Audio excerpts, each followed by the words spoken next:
Bonjour, bonjour, chers frères et sœurs. C'est un privilège, c'est un honneur de se retrouver une fois de plus ce matin pour ce moment de partage, ce moment d'échange dans la présence du Seigneur. Je crois que chacun d'entre nous est en bonne santé ce matin, ou du moins, si nous sommes là ce matin, c'est que Dieu nous a renouvelé le souffle de vie.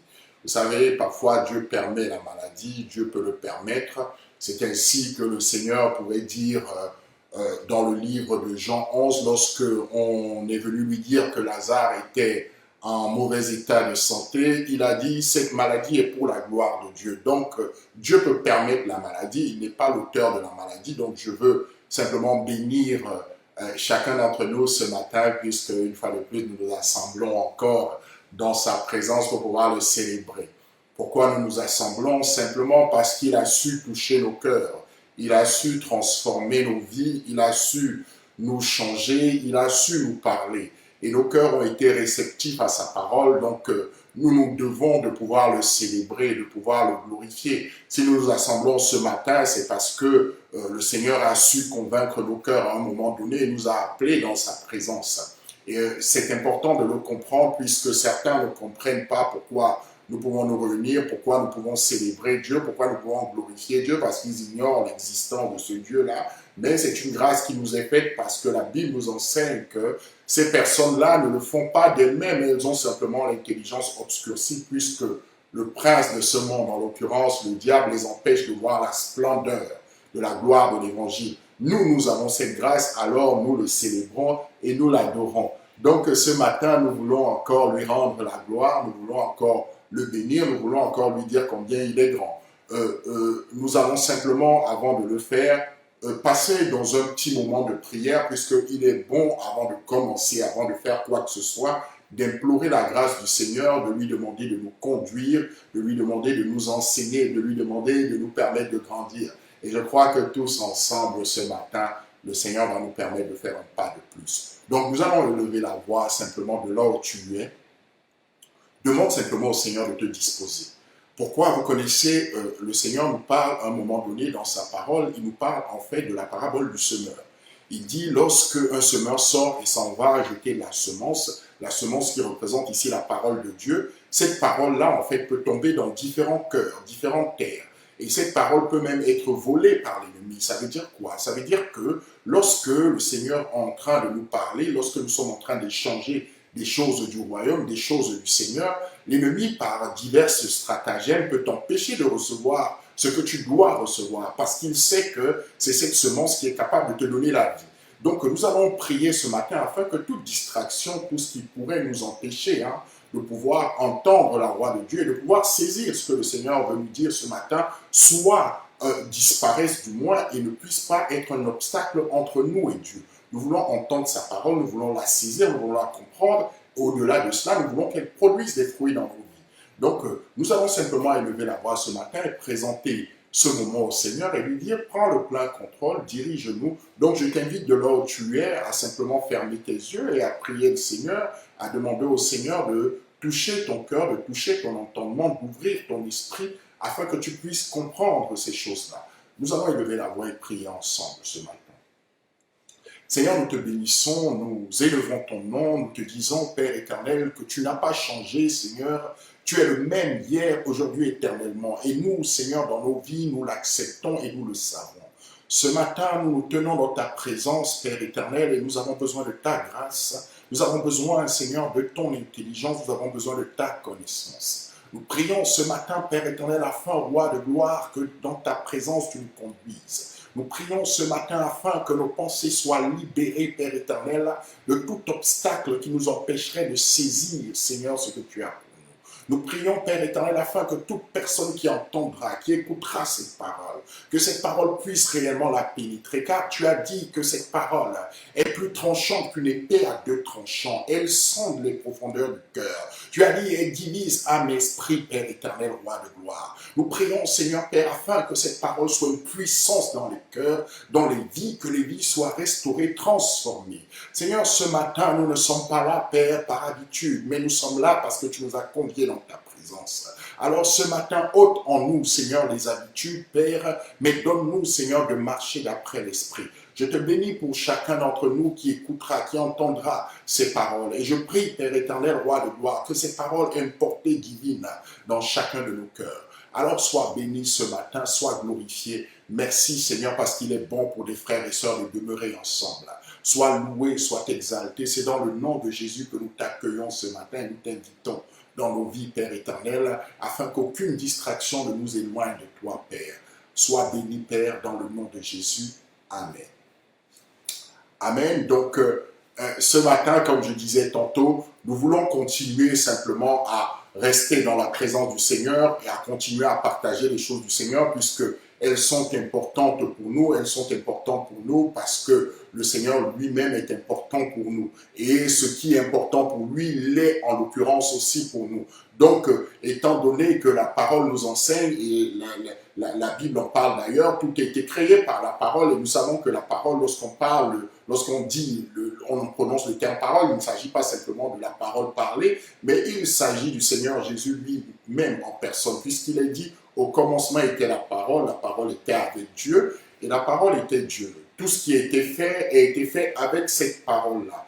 Donc ce matin, nous voulons continuer à investiguer cette parole, nous voulons continuer à nous approfondir dans cette parole, nous voulons que le Seigneur nous donne la révélation et qu'il nous permette de comprendre cette parole afin de nous constituer des êtres spirituels que nous sommes, afin de renforcer le potentiel que Dieu a mis en nous, afin de nous renforcer dans la foi, puisque le Seigneur dit de nous bâtir, de nous édifier par sa parole, de nous construire par sa parole, puisque nous sommes le temple de Dieu. Le temple n'est pas un bâtiment, nous le savons déjà bien assez. Le temple, c'est toi et moi qui avons choisi de marcher d'après les principes de Dieu. Je ne dirais même pas avons choisi de marcher, puisque le Seigneur nous a choisis. Ce n'est pas nous qui l'avons choisi, mais il nous dit clairement, c'est lui qui nous a choisis. Nous ayant choisi, il a fait de nous le temple de son esprit. Et ce matin, nous voulons continuer dans cette lancée. Ce matin, nous allons partager, nous allons échanger autour du Saint-Esprit. Nous allons partager autour du Saint-Esprit. Vous savez que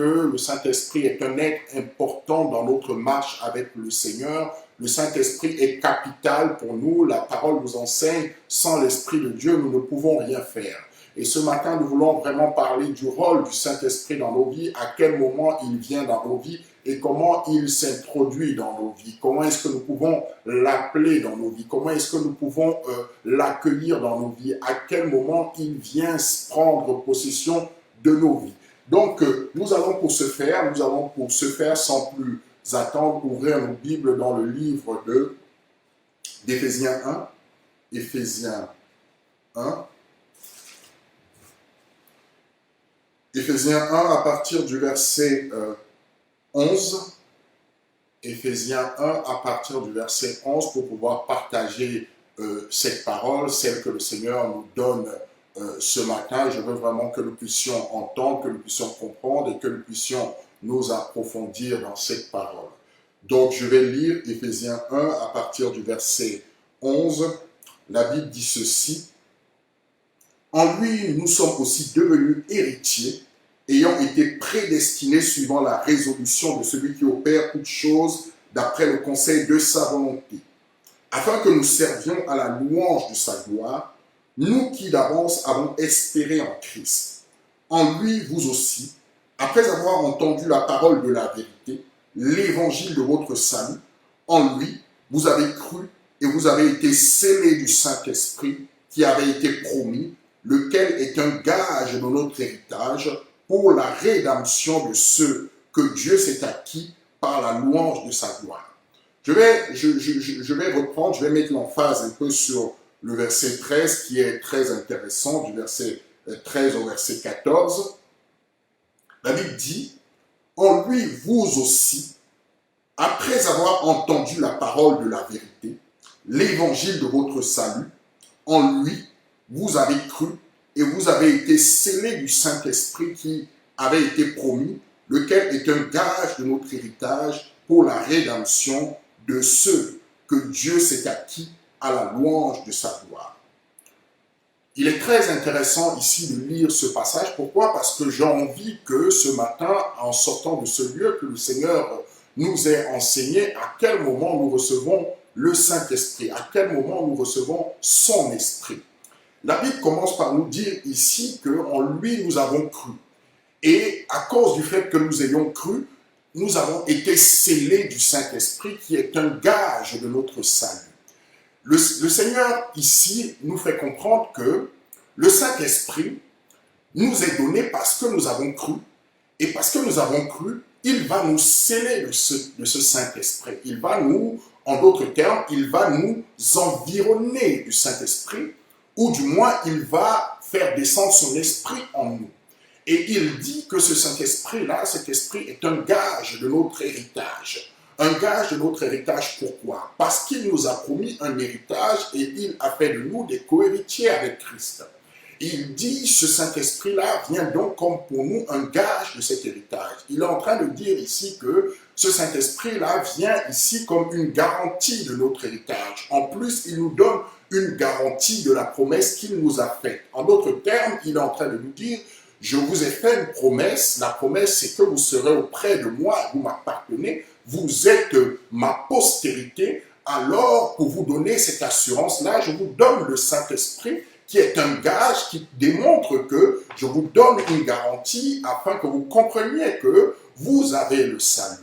Pourquoi Dieu le fait? Dieu le fait pour nous donner cette assurance, l'assurance du salut. En d'autres termes, nous devons comprendre que le rôle est l'un des rôles, pas l'unique rôle, l'un des rôles du Saint-Esprit, c'est de nous donner l'assurance du salut, de nous faire comprendre que nous avons le salut. C'est pourquoi le Seigneur dit qu'il nous scelle de son Saint-Esprit pour nous donner cette assurance-là afin que, en tant qu'enfants de Dieu, nous soyons dans l'assurance et que nous ayons la foi. Vous savez que la foi est une ferme assurance des choses que nous espérons, des choses dont nous avons besoin, des choses sur lesquelles nos yeux sont focalisés. Et vous savez que l'une des premières des choses pour lesquelles sur lesquelles nos yeux sont focalisés, c'est le royaume de Dieu. C'est en cela que dans le livre de Jean 6 au verset 33, le Seigneur va dire « Cherchez premièrement », ou Matthieu 6, si je ne me trompe pas, Matthieu 6 au verset 33, « Cherchez premièrement le royaume de Dieu et sa justice. » Et il dit « Toutes choses vous seront données par-dessus tout. » Donc, la première des choses pour laquelle nous nous focalisons, sur laquelle nous avons foi et nous avons assurance, c'est l'obtention du salut. Et vous savez, nous avons lu au verset 11, ici dans le livre d'Éphésiens, le Seigneur nous dit qu'il nous a acquis selon sa préscience, selon sa volonté, et donc que nous avons été prédestinés. Et pour nous assurer de cela, il va donc, lorsque nous croyons, lorsque nous l'acceptons, il va nous donner le Saint-Esprit. Il va nous sceller du Saint-Esprit. C'est important de comprendre cela. C'est important de comprendre qu'au moment où nous croyons au Seigneur, le Saint-Esprit nous est donné. Le Saint-Esprit nous est accordé. Le Saint-Esprit vient en nous et il vient prendre possession de notre corps. Il habite en nous. Et cela nous donne une extrême assurance. Cela nous donne l'assurance de notre salut, de sorte que la parole pouvait dire dans le livre de Romains 8, qui nous séparera de l'amour du Seigneur? Qui nous séparera de Dieu? Nul ne peut nous séparer de Dieu, puisque Dieu nous a donné une garantie. Dieu nous a donné le gage qu'est le Saint-Esprit. Dieu nous a dit, je vous donne mon esprit vient, il habite en vous. Alors, en vivant avec cet esprit-là, vous avez l'assurance que la promesse que je vous ai faite sera accomplie, donc l'assurance de votre salut.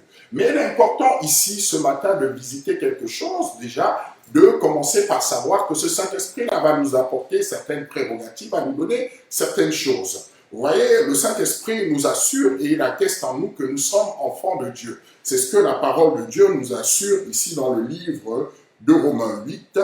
Romains 8, à partir du verset 16, ce sont des choses qui sont connues, mais ce sont des choses pour lesquelles il est important du moins des choses sur lesquelles il est important de revenir. Puisque la parole est quelque chose qui va se rappeler à nous constamment pour ranimer en nous quelque chose. Romains 8, à partir du verset 16, l'Esprit lui-même rend témoignage à notre esprit que nous sommes enfants de Dieu. Vous voyez? La Bible dit, l'Esprit de Dieu, ce gage que Dieu nous a donné, rend témoignage à notre esprit que nous sommes enfants de Dieu. Pourquoi? Parce que, nous l'avons déjà vu, l'être humain est formé de manière tripartitionnelle, ça veut dire l'esprit, l'âme et le corps. Donc, en toi, dans ton corps, il y a un esprit et une âme.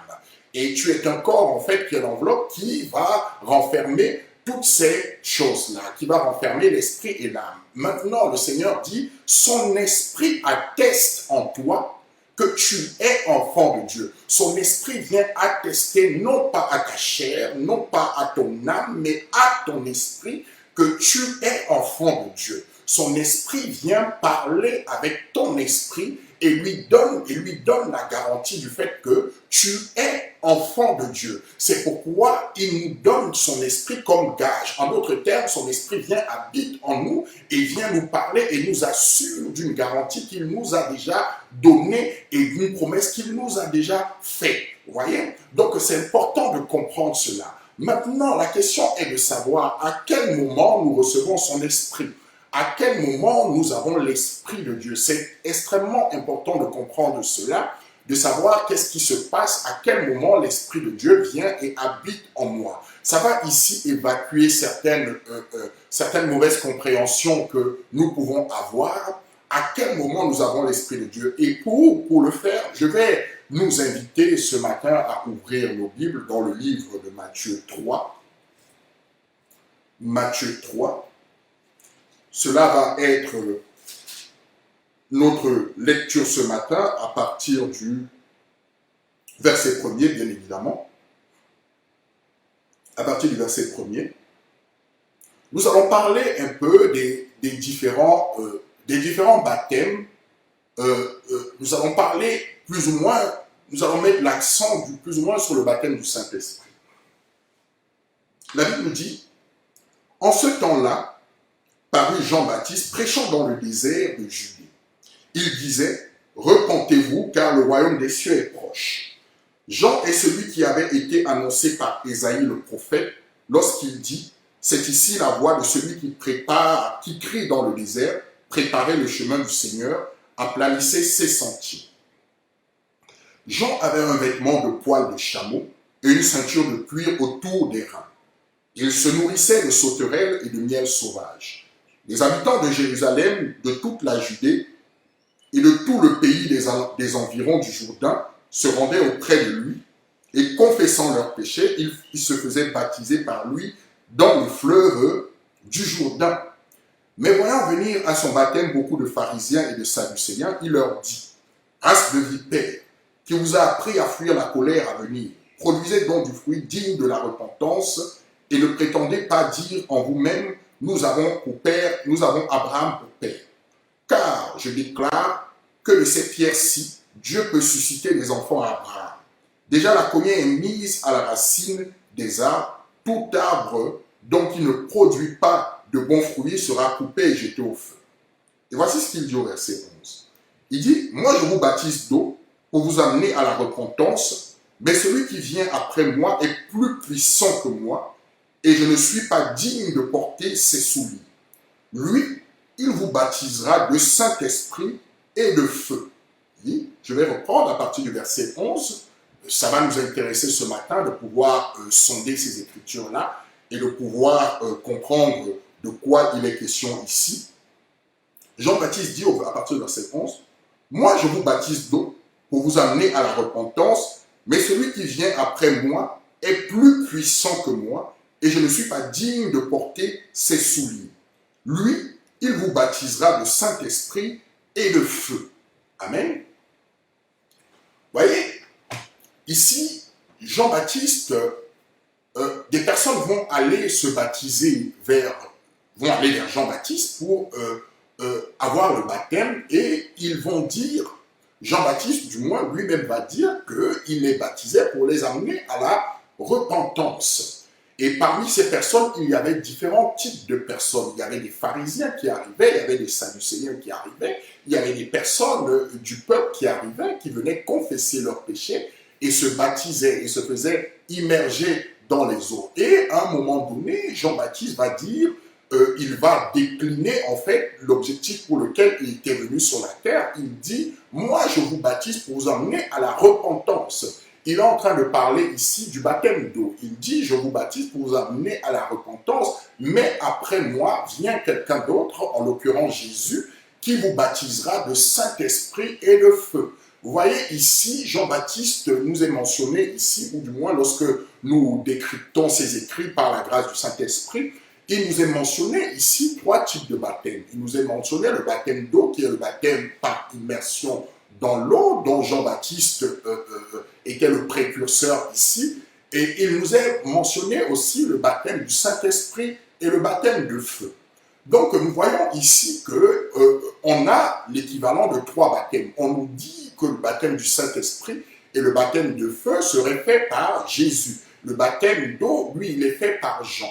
Donc ici, lorsque nous comptons bien, nous nous retrouvons avec 3 baptêmes. Mais lorsque nous parcourons la Bible, on peut constater qu'au final, nous nous retrouvons dans les différents écrits, lorsqu'on fait mention du terme baptême, qu'il y a à peu près 4 baptêmes qui nous sont mentionnés. Pourquoi je parle de 4 baptêmes? C'est parce que les 3 précédents nous ont été mentionnés dans le texte que nous venons de lire, donc le baptême d'eau, le baptême du Saint-Esprit et le baptême de feu. Et il nous est parlé d'un 4e baptême quelque part dans le livre de Matthieu. Je veux simplement que nous le lisions, même si cela n'est pas notre objectif principal ce matin. Nous allons plus parler et nous allons plus mettre l'accent sur le baptême du Saint-Esprit. Mais il est important de décliner ces différents types de baptêmes pour que vous puissiez comprendre de quoi il est question et que vous puissiez avoir une vision panoramique, une vision beaucoup plus large en fait de tout ce qui existe en termes de baptême. Donc, Matthieu 20, pour parler du 4e baptême, Matthieu 20, simplement pour nous donner une idée précise, pour que nous ayons une connaissance, même si nous n'entrons pas dans les détails des différents baptêmes ce matin, mais pour que nous puissions savoir que cela existe et que nous puissions être équipés sur le point de vue de la connaissance en termes de parole. Matthieu 20, à partir du verset 20, la Bible nous dit: alors, la mère des fils de Zébédée s'approcha de Jésus avec ses fils et se prosterna pour lui faire une demande et lui dit: que veux-tu? Ordonne, lui dit-elle, que mes fils, que voici, soient assis dans ton royaume, l'un à ta droite et l'autre à ta gauche. Jésus répondit: vous ne savez pas ce que vous demandez, pouvez-vous boire la coupe que je dois boire? Il dit: pouvez-vous boire la coupe que je dois boire? Nous le pouvons, dirent-ils, et il leur répondit: il est vrai que vous boirez ma coupe, mais pour ce qui est d'être assis à ma droite et à ma gauche, cela ne dépend pas de moi et ne sera donné qu'à ceux à qui mon Père l'a réservé. Je mets l'accent ici sur le fait que la femme, l'épouse de Zébédée, la mère de Jacques et la mère de Jean vont se présenter, elle va se présenter du moins devant le Seigneur avec ses 2 fils qui étaient disciples du Seigneur, et elle va demander au Seigneur une demande particulière. Elle va demander au Seigneur de permettre à ce que ses fils soient assis l'un à gauche, l'un à droite du Seigneur, et le Seigneur va poser une question qui n'est pas anodine. Le Seigneur va dire ici à partir du verset 22, Jésus répondit: pouvez-vous boire la coupe que je dois boire? Voilà, il dit: pouvez-vous boire la coupe que je dois boire? De quoi Jésus est en train de faire allusion ici? Cela nous est décrypté très rapidement dans le livre de Luc 12 à partir du verset 50. Comme j'ai dit, je pose un peu les fondements de notre étude ce matin. Luc 12 à partir du verset 50.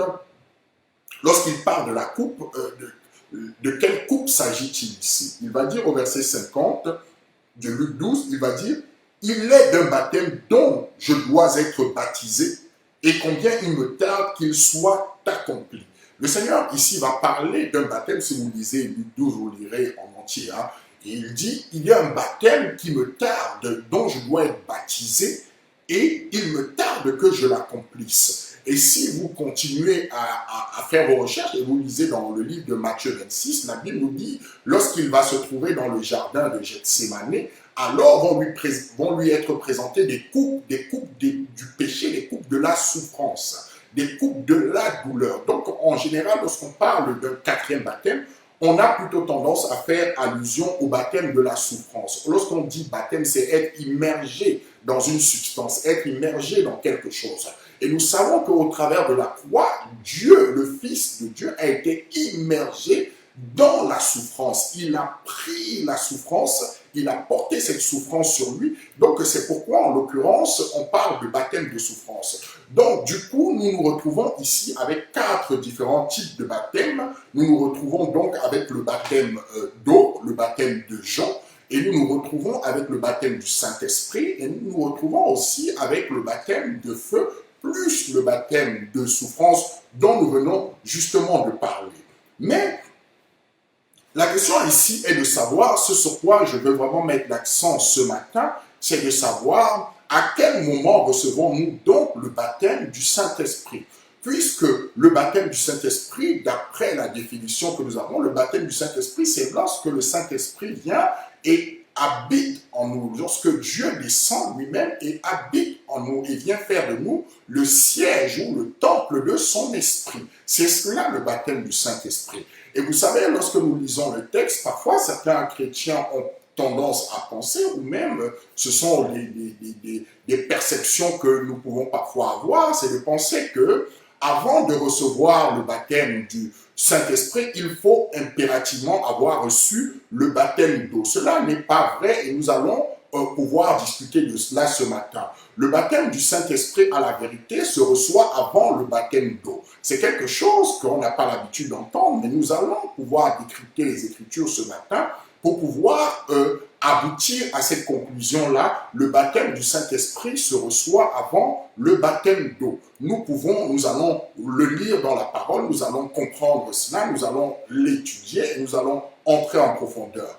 Pourquoi nous pensons parfois que le baptême d'eau se reçoit avant le Saint-Esprit, avant celui du Saint-Esprit? C'est parce que nous ne comprenons pas en réalité ce que c'est que le baptême du Saint-Esprit. Le baptême du Saint-Esprit, c'est simplement recevoir l'Esprit de Dieu en soi, c'est-à-dire recevoir l'Esprit de Dieu dans sa vie. Maintenant, il est important de savoir à quel moment on reçoit l'Esprit de Dieu dans nos vies. Est-ce qu'on le reçoit après le baptême d'eau ou est-ce qu'on le reçoit avant le baptême d'eau? Mais moi, je vous affirme ce matin qu'on le reçoit avant le baptême d'eau. On reçoit le Saint-Esprit avant le baptême d'eau. C'est quelque chose de très, très important.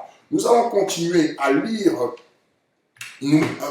Avant de prendre, en fait, de continuer à parler de ce qui me venait à l'esprit, je vais simplement nous faire comprendre quelque chose. Lorsque Jean dit « Celui qui vient après moi vous baptisera de Saint-Esprit et de feu », souvenons-nous que nous sommes dans un contexte bien particulier. Nous sommes dans un contexte où le Saint-Esprit n'est pas encore descendu sur la terre et n'habite pas dans les hommes, dans tous les hommes du moins. Vous savez que dans la parole, il y avait quelques hommes qui avaient la grâce d'avoir le Saint-Esprit en eux, notamment dans ce que nous appelons l'Ancien Testament. Il y avait les rois, les prophètes et puis les sacrificateurs. Pourquoi les rois? Parce qu'ils avaient besoin de la sagesse de Dieu. Nous parlons des rois ici du peuple de Dieu, des rois en Israël. Ils avaient besoin de la sagesse de Dieu pour pouvoir diriger les affaires de la cité, c'est-à-dire pour pouvoir diriger le peuple. Et pourquoi les prophètes avaient aussi besoin du Saint-Esprit en eux? C'est parce qu'ils avaient besoin d'entendre la voix de Dieu pour pouvoir orienter le peuple dans les choix qu'ils devaient faire ou orienter le peuple dans les demandes que le Seigneur leur faisait. Et les sacrificateurs avaient besoin du Saint-Esprit en eux pour pouvoir entrer dans la présence de Dieu et de pouvoir offrir des sacrifices au Seigneur. Donc, ces 3 catégories de personnes étaient celles qui avaient le Saint-Esprit. Le reste des hommes, le reste des personnes qui pouvaient célébrer Dieu n'avaient pas le Saint-Esprit qui habitait en eux. Mais ces 3 catégories-là avaient cette prérogative-là d'avoir cela. Or, lorsque l'apôtre, ou du moins Jean parle ici, Jean parle dans un contexte. Jean parle dans le contexte selon lequel, en fait, le Saint-Esprit ne s'est pas encore répandu sur tous les hommes. Le Saint-Esprit ne s'est pas encore répandu dans la vie de tous les hommes. Donc, le Saint-Esprit n'habite pas encore dans tous les hommes, bien que certains hommes ou plusieurs hommes célébraient le Seigneur, mais le Saint-Esprit n'habitait pas en eux. En d'autres termes, vous voyez, dans la parole de Dieu, nous allons lire dans le livre de Joël 2, la promesse, en fait, qui avait été faite par l'apôtre, ou du moins le prophète, hein, pas l'apôtre, qui avait été faite par Joël, n'était pas encore réalisée. Donc, du coup, le Saint-Esprit ne vivait pas encore, n'était pas encore dans la vie de chaque personne qui célébrait Dieu ou qui aimait Dieu. Ouvrons nos Bibles simplement dans le livre de Joël 2, nous allons voir et comprendre la prophétie qui avait été donnée ici. Joël 2, à partir du verset 28, nous n'allons pas lire tout le chapitre, je veux simplement me focaliser ce matin, nous voulons nous focaliser sur le verset qui nous intéresse. Joël 2, à partir du verset 28, la Bible dit ceci: « Après cela, je répandrai mon esprit sur toute chair. Vos fils et vos filles prophétiseront, vos vieillards auront des songes et vos jeunes gens des visions. » Le Seigneur dit, je reprends, « Après cela, je répandrai mon esprit sur toute chair. Vos fils et vos filles prophétiseront, vos vieillards auront des songes et vos jeunes gens des visions. » Ici, qu'est-ce que le Seigneur est en train d'annoncer par la bouche de son serviteur Joël? Il dit, il arrive un temps où il répandra son esprit sur toute chair. S'il dit sur toute chair, il est évident que cela veut dire que son esprit n'était pas répandu sur toute chair. Mais lorsqu'on dit sur toute chair, c'est un tout qui est exclusif aussi. Ça veut dire quoi? Ça veut dire qu'il ne s'agit pas de toute personne, mais il s'agit de tous les enfants de Dieu. Ici, il s'agit de tous les enfants de Dieu, il ne s'agit pas de tous les êtres humains, mais il s'agit de tous les enfants de Dieu, puisque nous sommes dans un contexte bien précis. Il dit donc qu'il répandra son esprit sur tous les enfants, tous ses enfants. Donc, il est en train de nous dire aussi par là que son esprit n'était pas répandu sur tous ses enfants. Vous voyez? Donc, l'apôtre, du moins pas l'apôtre ou le serviteur du Seigneur, Jean va dire, lorsque moi, je vous ai baptisé d'eau, vient quelqu'un après moi qui vous baptisera de Saint-Esprit et de feu.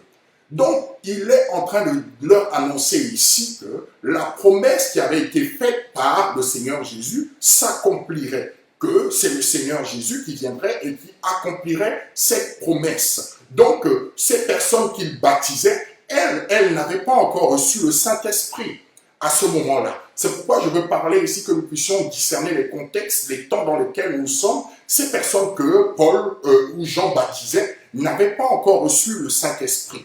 Le Seigneur n'avait pas encore donné le Saint-Esprit. Le Saint-Esprit n'était pas encore descendu sur la terre. Pourquoi le Saint-Esprit n'était pas encore descendu sur la terre? Parce qu'il fallait d'abord que Jésus vienne accomplir ce pourquoi il était venu sur la terre. C'est-à-dire qu'il vienne se donner lui-même, qu'il vienne lui-même sur la terre mourir pour nos péchés afin qu'il puisse accomplir cette promesse du prophète Joël. Je veux simplement que nous puissions ouvrir nos Bibles dans le livre de Jean 16. Jean 16, à partir du verset 5. À partir du verset 5, le Seigneur dit, en parlant du Seigneur Jésus, « Maintenant je m'en vais vers celui qui m'a envoyé. Aucun de vous ne me demande, où vas-tu? Mais parce que je vous ai dit ces choses, la tristesse a rempli votre cœur. Cependant, je vous dis la vérité, il vous est avantageux que je m'en aille, car si je ne m'en vais pas, le consolateur ne viendra pas vers vous. » Voyez? Car si je ne m'en vais pas, le consolateur ne viendra pas vers vous. En d'autres termes, Jésus est en train de dire à ses disciples ici qu'il faut que lui, il parte pour que le consolateur vienne. Il faut que lui, il parte pour que le consolateur vienne. Mais pour qu'il parte, il faut d'abord qu'il passe par la croix. Voyez? Donc, il est en train de dire à ses disciples qu'il ne les abandonnerait pas, qu'il reviendrait. Mais avant qu'il ne revienne, il faut d'abord qu'il parte. S'il ne part pas, le consolateur ne viendra pas. Donc, la condition sine qua non ici, pour que le consolateur vienne, pour que le Saint-Esprit soit là, c'est que lui, il parte. Et pour qu'il parte, il est impossible qu'il parte sans être passé par la croix. Car c'est la croix, en réalité, qui va venir faire accomplir ce pourquoi il était sur la terre. Et ayant accompli ce pourquoi il était sur la terre, alors il aura la possibilité de libérer son Saint-Esprit pour venir saisir les hommes et pour venir habiter dans les hommes. Et lorsque Jean commence à baptiser, il n'est pas encore parti. Donc Jean a raison de dire que celui qui vient après moi vous baptisera de Saint-Esprit et de feu. Donc, dans la chronologie que Jean est en train de décrire ici, oui, le baptême d'eau vient avant le baptême du Saint-Esprit dans cette chronologie, tant que Christ n'est pas encore allé dans les cieux et tant que Christ n'a pas encore envoyé le consolateur. Cela prévaut pour ce moment-là. Mais dès lors que Christ est allé dans les cieux et que le consolateur est venu, alors le baptême du Saint-Esprit se fera toujours avant le baptême d'eau. Nous allons lire simplement la parole du Seigneur. Nous allons lire la parole du Seigneur. Nous allons ouvrir nos Bibles dans le livre de Jean 1. Jean 1. Jean 1 à partir du verset 26. C'est toujours Jean-Baptiste qui parle. La Bible dit, Jean leur répondit parce qu'on lui demandait pourquoi il baptisait, et il va répondre ici, il va parler. Jean leur répondit, moi je baptise d'eau, mais au milieu de vous, il y a quelqu'un que vous ne connaissez pas. C'est celui qui vient après moi et qui est au-dessus de moi. Je ne suis pas digne de délier la courroie de ses souliers. Ces choses se passèrent à Bétabara, au-delà du Jourdain, où Jean baptisait. Le lendemain, il vit Jésus venant à lui, et il dit, voici l'agneau de Dieu qui ôte le péché du monde. C'est celui dont j'ai dit, écoutez bien, il dit, c'est celui dont j'ai dit, après moi vient un homme qui m'a précédé, car il était avant moi, je ne le connaissais pas, mais c'est afin qu'il fût manifesté à Israël que je suis venu baptiser d'eau. Je veux que nous revenions sur le verset 30. Il dit, c'est celui dont j'ai dit, après moi vient un homme qui m'a précédé. Écoutons bien cette phrase. Il dit, après moi vient celui qui m'a précédé, car il était avant moi. Je ne le connaissais pas, mais c'est afin qu'il fût manifesté à Israël que je suis venu baptiser d'eau. La clé va se trouver dans ce passage-là. La clé ce matin de ce que nous voulons dire va se trouver dans ce passage-là. La clé de ce que nous sommes en train de partager ce matin va se trouver dans ce passage-là, à dire que lorsque tu acceptes le Seigneur Jésus, tu es immédiatement baptisé du Saint-Esprit, avant même d'entrer dans les eaux du baptême. La clé va se trouver dans ce verset, comme j'étais en train de vous le dire, mais je veux simplement vous dire, lorsque Jésus, maintenant, est mort, ressuscité, dans Jean 19:30, il va dire « tout est accompli ». Il va dire « tout est accompli ». Et qu'est-ce qu'il va dire? Nous allons revenir sur ce passage-là. Nous connaissons très bien ces versets. Nous allons aller du côté du livre des Actes des Apôtres et nous allons en l'occurrence nous intéresser au livre de Acte 1, plus précisément ce chapitre-là, Acte 1, à partir du verset 8. Vous voyez, Jésus va apparaître à ses disciples avant son ascension et il va leur dire, mais vous recevrez une puissance, le Saint-Esprit survenant sur vous, et vous serez mes témoins à Jérusalem, dans toute la Judée, dans la Samarie et jusqu'aux extrémités de la terre. Jésus maintenant, étant ressuscité, comme il avait préalablement dit dans le livre de Jean 16, il dit qu'il est préférable pour vous que je m'en aille, parce que si je ne m'en vais pas, le Saint-Esprit ne viendra pas. Ici, ayant accompli ce pourquoi il était venu sur terre, maintenant il est en train d'affirmer à ses disciples en leur disant, vous recevrez une puissance, parce que en réalité, j'ai vaincu la mort et je suis ressuscité. Maintenant, je suis sur le point de monter vers mon Père. Et il dit alors, je vous enverrai le Saint-Esprit que je vous ai promis. Vous recevrez cette puissance. Restez ici à Jérusalem et vous recevrez cette puissance. Donc le Seigneur est en train de leur dire, maintenant je vais accomplir la promesse que je vous ai faite. En même temps, j'accomplirai la promesse qui a été faite qui a été faite par Joël en réalité. Et si nous lisons le livre de Actes des Apôtres, Acte 2, nous le voyons, nous allons voir à quel moment le Saint-Esprit va descendre sur les hommes, sur les enfants de Dieu. ou à quel moment la prophétie du prophète Joël va s'accomplir. Acte 2, à partir du verset 1er, la Bible nous dit, le jour de la Pentecôte, ils étaient tous ensemble dans le même lieu. Tout à coup, il vint du ciel un bruit comme celui d'un vent impétueux, et il remplit toute la maison où ils étaient assis.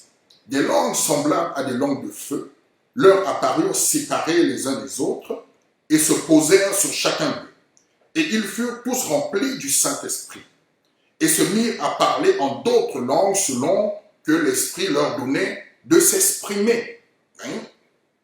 Or, il y avait en séjour à Jérusalem des Juifs, hommes pieux de toutes les nations, qui sont sous le ciel. Au bruit qui eut lieu, la multitude accourut et elle fut confondue parce que chacun les entendait parler dans sa propre langue. Ils étaient tous dans l'étonnement et la surprise, et ils se disaient les uns aux autres, « Voici ces gens qui parlent, ne sont-ils pas tous galiléens? Et comment les entendons-nous parler dans nos propres langues et chacun dans notre propre langue maternelle ?» Partès, Médès, Élamite, ceux qui habitaient la Mésopotamie, la Judée, la Cappadoce, le Pont, l'Asie, la Phrygie, la Pamphylie, l'Égypte, le territoire de la Libye voisine de Cyrène, et ceux qui sont venus de Rome, juifs et prosélytes, crétois et arabes, comment les entendons-nous parler dans nos langues des merveilles de Dieu? Ils étaient tous dans l'étonnement, et ne sachant que penser, ils se disaient les uns aux autres, que veut dire ceci? Mais d'autres se moquaient en disant, ils sont pleins de vin doux. Alors Pierre, se présentant avec les 11, éleva la voix et leur parla en ces termes. Hommes juifs, et vous tous qui séjournez à Jérusalem, sachez ceci et prêtez l'oreille à mes paroles. Ces gens ne sont pas ivres comme vous le supposez, car c'est la 3e heure du jour. Mais c'est ici ce qu'avait dit, ce qui a été dit par le prophète Joël. Nous revenons sur le prophète Joël. C'est ce qui a été dit par le prophète Joël. Dans les derniers jours, dit Dieu, je répandrai de mon esprit sur toute chair. Vos fils et vos filles prophétiseront, vos jeunes gens auront des visions, et vos vieillards auront des songes. Lui sur mes serviteurs et sur mes servants, dans ces jours-là, je répandrai mon esprit. Amen. Donc, vous voyez ici, lorsque le Seigneur a accompli ce pourquoi il était venu sur la terre, il va donc réaliser la promesse, il va donc réaliser la prophétie du prophète Joël. Donc maintenant, ceux qui n'avaient pas l'Esprit de Dieu, ceux en qui l'Esprit de Dieu n'habitait pas, cet Esprit va maintenant descendre en eux et habiter en eux. Et à partir de ce moment-là, va aussi naître ce qu'on appelle l'Église. L'Église, c'est-à-dire l'épouse de Christ, va naître l'Église à partir de ce moment-là. Et donc, l'Église va naître sous la gouvernance, sous l'autorité du Saint-Esprit. Et le Saint-Esprit va commencer à gouverner l'Église. Et l'apôtre Paul nous dit, dans le livre d'Éphésiens 1, comme nous l'avons pu lire à partir du verset 13, il dit, parce que nous avons cru en Jésus, nous avons été scellés immédiatement du Saint-Esprit. Donc, lorsque nous croyons, à partir de ce moment-là, lorsque nous croyons, nous sommes scellés du Saint-Esprit. Et je veux revenir ici dans notre texte premier, qui est Jean 1, ou du moins le texte sur lequel nous avons commencé à lire avant de nous retrouver dans le livre des Actes des Apôtres.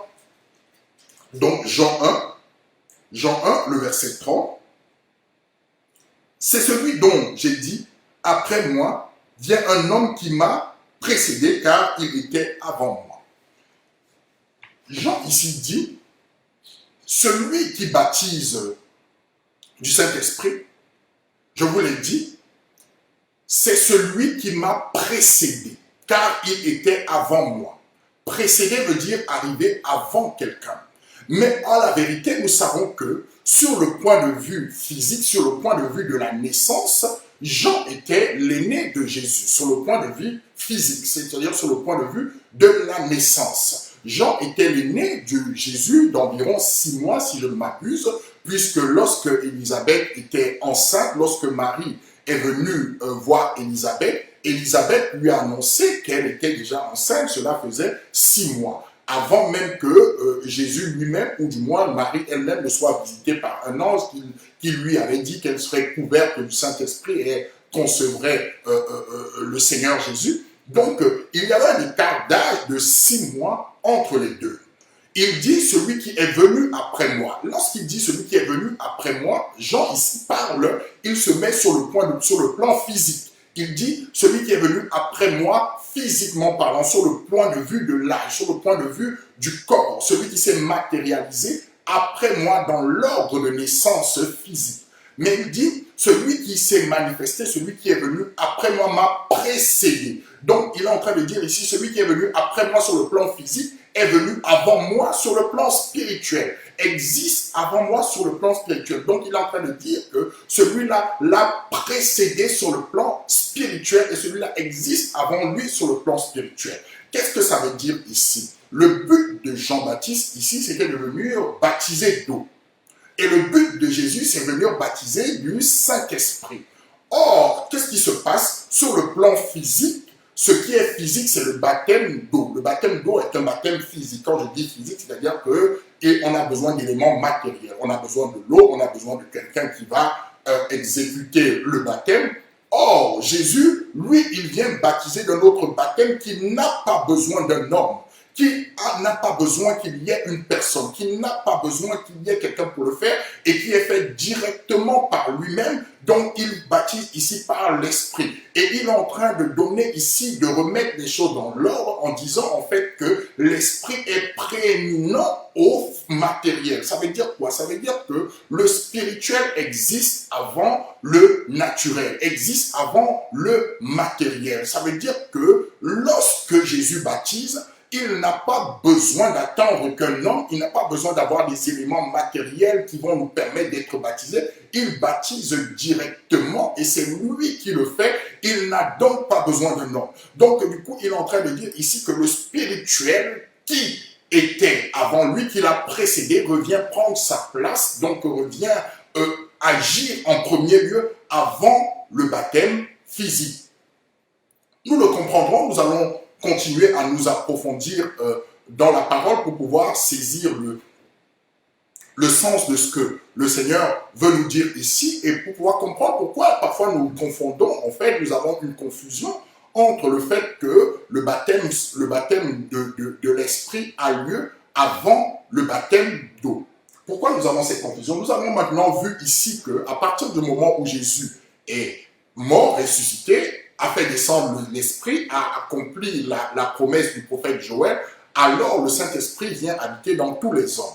Maintenant, l'ordre dans lequel cela arrive, l'apôtre Jean nous commence déjà à nous en parler en disant que celui qui est venu après lui l'a précédé, donc que celui qui est venu après lui est premier, donc que celui qui est venu après lui, sa mission est première aussi. Donc c'est ce que Jean est un peu en train de nous illustrer comme ça en filigrane, mais nous allons aller un peu plus en profondeur pour comprendre de quoi il est question réellement.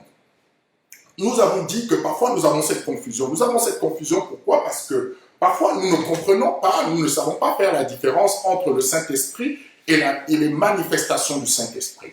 Pour nous, nous pensons souvent que le Saint-Esprit arrive sur une personne lorsqu'une personne se met à parler en langue, alors c'est à ce moment qu'elle a reçu le Saint-Esprit. Et nous disons que quelqu'un a reçu le Saint-Esprit lorsqu'il parle en langue. Ça, c'est une confusion que nous ne devons plus faire. Pourquoi? Parce que le Saint-Esprit et le parler en langue, ce n'est pas identique. Le parler en langue, c'est la manifestation d'un don, c'est la manifestation, l'expression, l'une des expressions du Saint-Esprit, mais ce n'est pas le Saint-Esprit.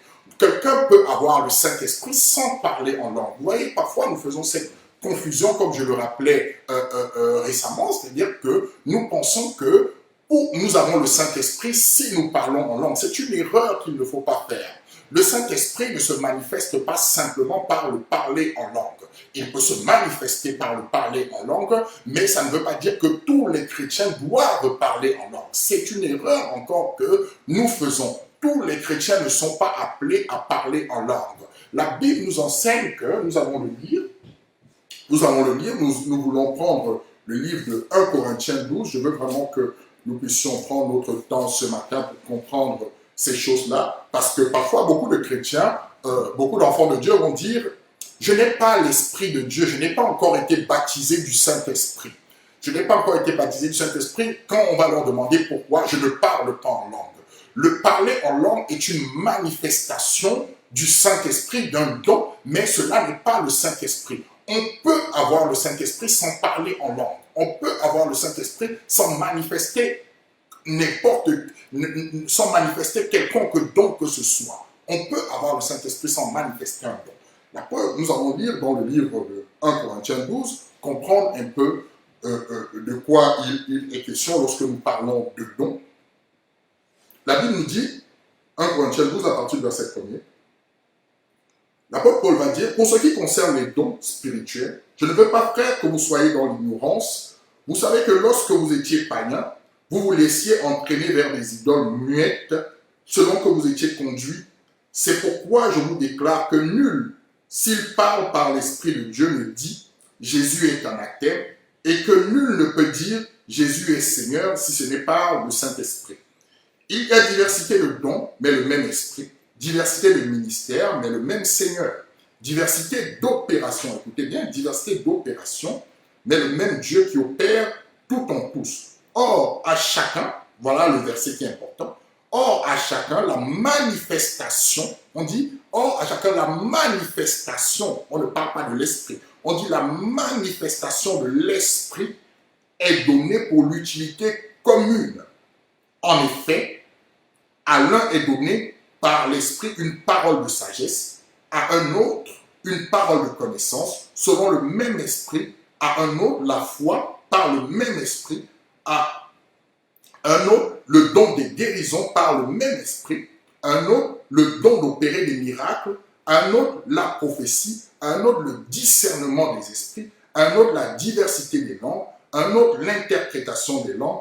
Un seul et même esprit opère toutes ces choses, les distribuant à chacun en particulier comme il veut. Vous voyez, le Seigneur dit ici que la manifestation de l'esprit est donnée par lui et à chacun comme il veut. En d'autres termes, il est en train de dire qu'il peut donner à l'un ceci et à l'autre non. Il peut donner à l'autre quelque chose et à son frère non. Donc, il est en train de dire ici que les dons qu'il nous donne, je peux avoir un don que vous n'avez pas, comme vous pouvez avoir un don que je n'ai pas. Mais le don ne définit pas le fait que nous ayons l'esprit ou pas. Le don n'est qu'une manifestation de l'esprit. Donc, en d'autres termes, il est en train de dire ici que l'esprit dans la vie de quelqu'un ne se reconnaît pas parce qu'il a un don. Or, le don vient simplement attester de l'esprit, mais le don n'empêche pas à l'esprit d'être dans la personne. Et vous voyez donc que lorsque nous pensons que l'esprit habite en nous, si nous avons le don, si nous parlons en langue, en l'occurrence souvent parce que le parler en langue revient souvent beaucoup dans ce genre de compréhension, dans ce genre de problématique. Donc, nous pouvons penser que quelqu'un qui n'a pas le Saint-Esprit, et beaucoup de chrétiens peuvent se penser comme ça, c'est-à-dire que lorsqu'ils ne parlent pas en langue, pour eux, c'est quelque chose, en fait, qui est tragique. Non, ce n'est pas tragique. Bien évidemment, l'apôtre Paul nous conseille et nous dit, recherchez les dons, nous devons les rechercher. Parce que si ce sont des dons, ça veut dire que, si le Seigneur les donne, ça veut dire qu'il y a des bienfaits à posséder ces dons-là. Donc nous devons les rechercher, mais cela ne doit pas nous mettre dans une tristesse ou nous dire « moi je n'ai pas le baptême du Saint-Esprit parce que je ne parle pas en langue ». Cela est totalement faux, ça n'a rien à voir avec le baptême du Saint-Esprit. Maintenant, il est important de comprendre à quel moment le baptême du Saint-Esprit arrive, à quel moment nous sommes baptisés de l'Esprit. Puisque nous avons dit que le baptême du Saint-Esprit, c'est le fait que Christ vient et habite en nous. Donc, je vous invite, sans plus attendre, à aller dans le livre d'Apocalypse 3. Nous allons comprendre de quoi il est question. Apocalypse 3, à partir du verset 20. Apocalypse 3, à partir du verset 20. Voici ce que Jésus dit. Il dit, « Voici, je me tiens à la porte et je frappe. Si quelqu'un entend ma voix et ouvre la porte, j'entrerai chez lui, je souperai avec lui et lui avec moi. » Je veux qu'on relise ce verset. Il dit, « Voici, je me tiens à la porte et je frappe. Si quelqu'un entend ma voix et ouvre la porte, j'entrerai chez lui et je souperai avec lui et lui avec moi. » qu'est-ce que Jésus est en train de dire ici? Jésus est en train de dire, je me tiens à la porte et je frappe. Bien évidemment, nous savons qu'il parle ici de notre cœur. Il dit, je me tiens à la porte et je frappe. Si quelqu'un entend ma voix et qu'il l'ouvre, j'entrerai et moi et mon Père, nous habiterons en lui, nous demeurons en lui. Donc, en d'autres termes, ici, Jésus est en train de dire, si quelqu'un entend son évangile, si quelqu'un est saisi par son évangile, si quelqu'un est convaincu par son évangile, si l'Esprit de Dieu l'a convaincu et que cette personne ouvre la porte de son cœur, alors Jésus vient et habite directement en lui. Donc Jésus est en train de nous rappeler ici que si tu acceptes au moment où tu crois, directement le Saint-Esprit vient et il habite en toi et tu es baptisé de l'Esprit à ce moment-là. Pourquoi tu es baptisé de l'Esprit? Puisque la Bible nous a enseigné dans le livre de Éphésiens 1, je veux vraiment que nous relisions cela pour comprendre, pour vraiment mettre l'accent sur des termes qui peuvent parfois passer à la trappe sans forcément que nous en comprenions le sens. Éphésiens 1, à partir du verset 13, nous allons mettre l'accent sur la croyance. C'est au moment où nous croyons que nous sommes baptisés. Si nous croyons en Jésus, nous sommes baptisés du Saint-Esprit à ce moment-là. Depuis que Christ a fait répandre son Saint-Esprit sur la terre, nous sommes baptisés à ce moment-là. Toute personne qui est de l'Église de Dieu, dès lors qu'il croit en lui, il reçoit le Saint-Esprit avant même d'aller dans les eaux du baptême. Vous voyez? Donc nous revenons à Éphésiens 1 à partir du verset 13. Il dit, en lui aussi, après avoir entendu la parole de la vérité, l'évangile de votre salut, en lui vous avez cru. Il dit, en lui vous avez cru et vous avez été scellés du Saint-Esprit. Il dit, en lui vous avez cru, c'est-à-dire vous avez entendu la parole de l'évangile, vous avez cru et il dit immédiatement vous avez été scellés de la parole du Saint-Esprit. En d'autres termes, le Saint-Esprit lui-même est venu habiter en vous. Pourquoi vous avez été scellés? Lorsqu'on parle de quelque chose qui est scellé, c'est quelque chose en fait sur lequel on a mis un tampon. Vous voyez, les huissiers parfois ils vont sceller certains endroits, ils mettent un tampon, un cachet qui détermine qu'ils ont fait leur passage et qu'ils ont scellé l'endroit. Et lorsque nous sommes scellés du Saint-Esprit, c'est que le Saint-Esprit vient et habite en nous. C'est ce que Apocalypse 3:20 nous dit. Lorsque nos cœurs sont ouverts, Dieu lui-même vient directement et habite dans notre cœur. Il vient siéger dans nos vies. De sorte que la Bible nous enseigne dans le livre de Romains 8, à partir du verset 9, Romains 8, à partir du verset 9, la Bible nous dit, pour vous, vous ne vivez pas selon la chair, mais selon l'Esprit, si du moins l'Esprit de Dieu habite en vous. Si quelqu'un n'a pas l'Esprit de Christ, il ne lui appartient pas. Vous voyez, pourquoi Dieu nous scelle du Saint-Esprit? Pour signifier son appartenance, pour signifier notre appartenance à Dieu. Et l'apôtre Paul nous dit ici dans le livre de Romains 8 au verset 9, si quelqu'un n'a pas l'Esprit de Dieu, il ne lui appartient pas. Or, nous commençons à appartenir au Seigneur dès lors que nous l'acceptons dans nos cœurs.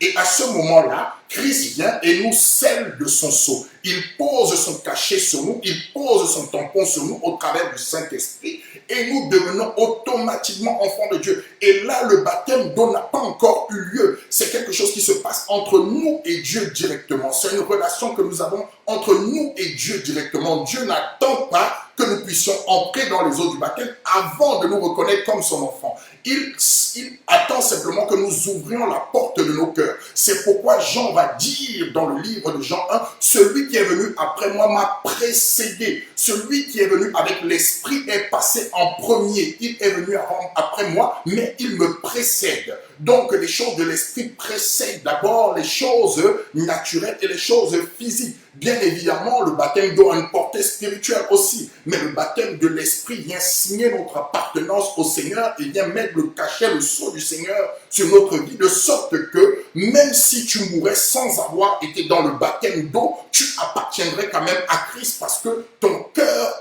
lui appartient, parce qu'il habite en toi et tu es le temple de son esprit. Désormais, peu importe si tu ne manifestes aucun don, donc tu es déjà le temple du Saint-Esprit. C'est en cela que nous disons que le baptême de l'Esprit a lieu avant le baptême d'eau. Vous voyez, le baptême de l'Esprit a lieu avant le baptême d'eau. Et cela, parfois, était une source de confusion, même chez les premiers chrétiens, même chez les premiers apôtres. Pour ce faire, nous allons lire un texte qui est riche d'enseignements dans le livre de Acte 10. Acte 10, nous allons nous intéresser à ce qui se trouve de ce côté-là. Et vous allez voir ici que même les apôtres, en fait, au début de leur ministère sans le Seigneur, n'avaient pas encore compris ces réalités-là. Et c'est normal parce qu'ils apprenaient aussi.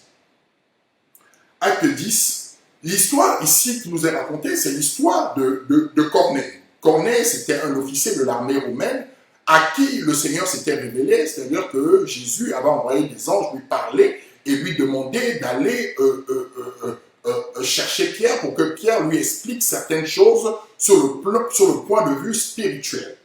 Donc, si nous lisons Acte 10 à partir du verset 39, voici ce que Pierre a dit. Il dit à Corneille et à sa famille, bien évidemment, il dit « Nous sommes tous témoins de ce qu'il a fait dans le pays des Juifs et à Jérusalem. Ils l'ont tué en le pendant au bois.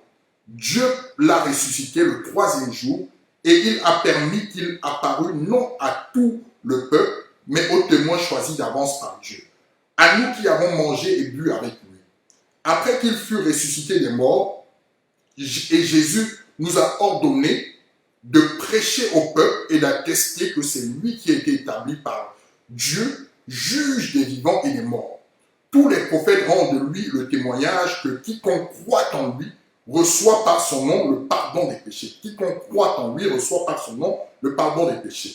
Comme Pierre prononçait encore ces mots, le Saint-Esprit descendit sur tous ceux qui écoutaient la parole.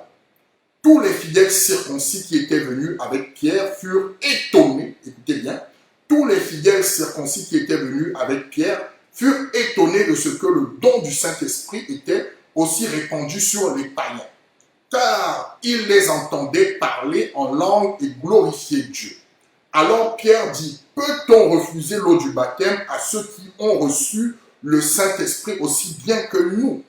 Et il ordonna qu'ils fussent baptisés au nom du Seigneur, sur quoi ils le prièrent de rester quelques jours auprès d'eux.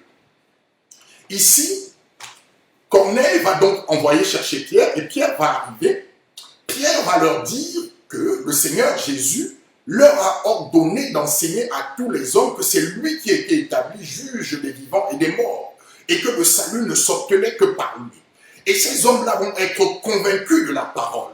Et leurs cœurs vont être touchés par la parole du Seigneur. Souvenons-nous que les Romains, en fait, les Hébreux de l'époque et les Romains n'avaient pas le droit de rester dans le même endroit. Si vous lisez la suite des chapitres qui arrivent après, vous allez le comprendre.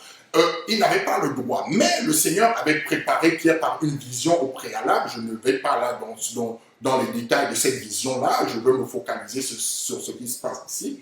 C'est-à-dire, il arrive donc chez ces hommes païens qui n'ont pas de connaissances, qui ne connaissent pas les choses de Dieu. Et ces hommes païens-là, en entendant la voix de l'évangile, vont être saisis dans leur cœur. Ils vont être touchés dans leur cœur. Le Seigneur va entrer dans leur cœur parce qu'ils vont l'accepter. Et dès lors qu'ils sont saisis par le Seigneur, le Saint-Esprit descend sur eux. Le Saint-Esprit les habite directement avant même qu'ils ne soient baptisés. Pourquoi? Parce que leurs cœurs ont été ouverts. Et dès lors que le cœur est ouvert, Dieu entre directement. Le Seigneur Jésus entre directement. Il n'a pas à attendre le baptême humain. Il entre directement et vient siéger dans ton cœur. Alors, la Bible nous dit que le Saint-Esprit va entrer en eux et il va manifester un don. Il va manifester le don qui est le don du parler en langue. Or, comment peut-on avoir parlé en langue? On ne peut pas manifester, il est évident d'une chose, c'est que on ne peut pas manifester un don de l'esprit si on n'a pas l'esprit. Donc, au préalable, il faut que l'esprit habite en soi pour manifester un don de l'esprit. Et donc, l'esprit de Dieu va descendre et il va habiter en eux et il va leur permettre par la même occasion de manifester le don. Et les apôtres seront étonnés. Et de sorte que Pierre va lui-même poser la question, peut-on refuser l'eau du baptême à ceux qui ont déjà été baptisés par le Seigneur? Vous voyez?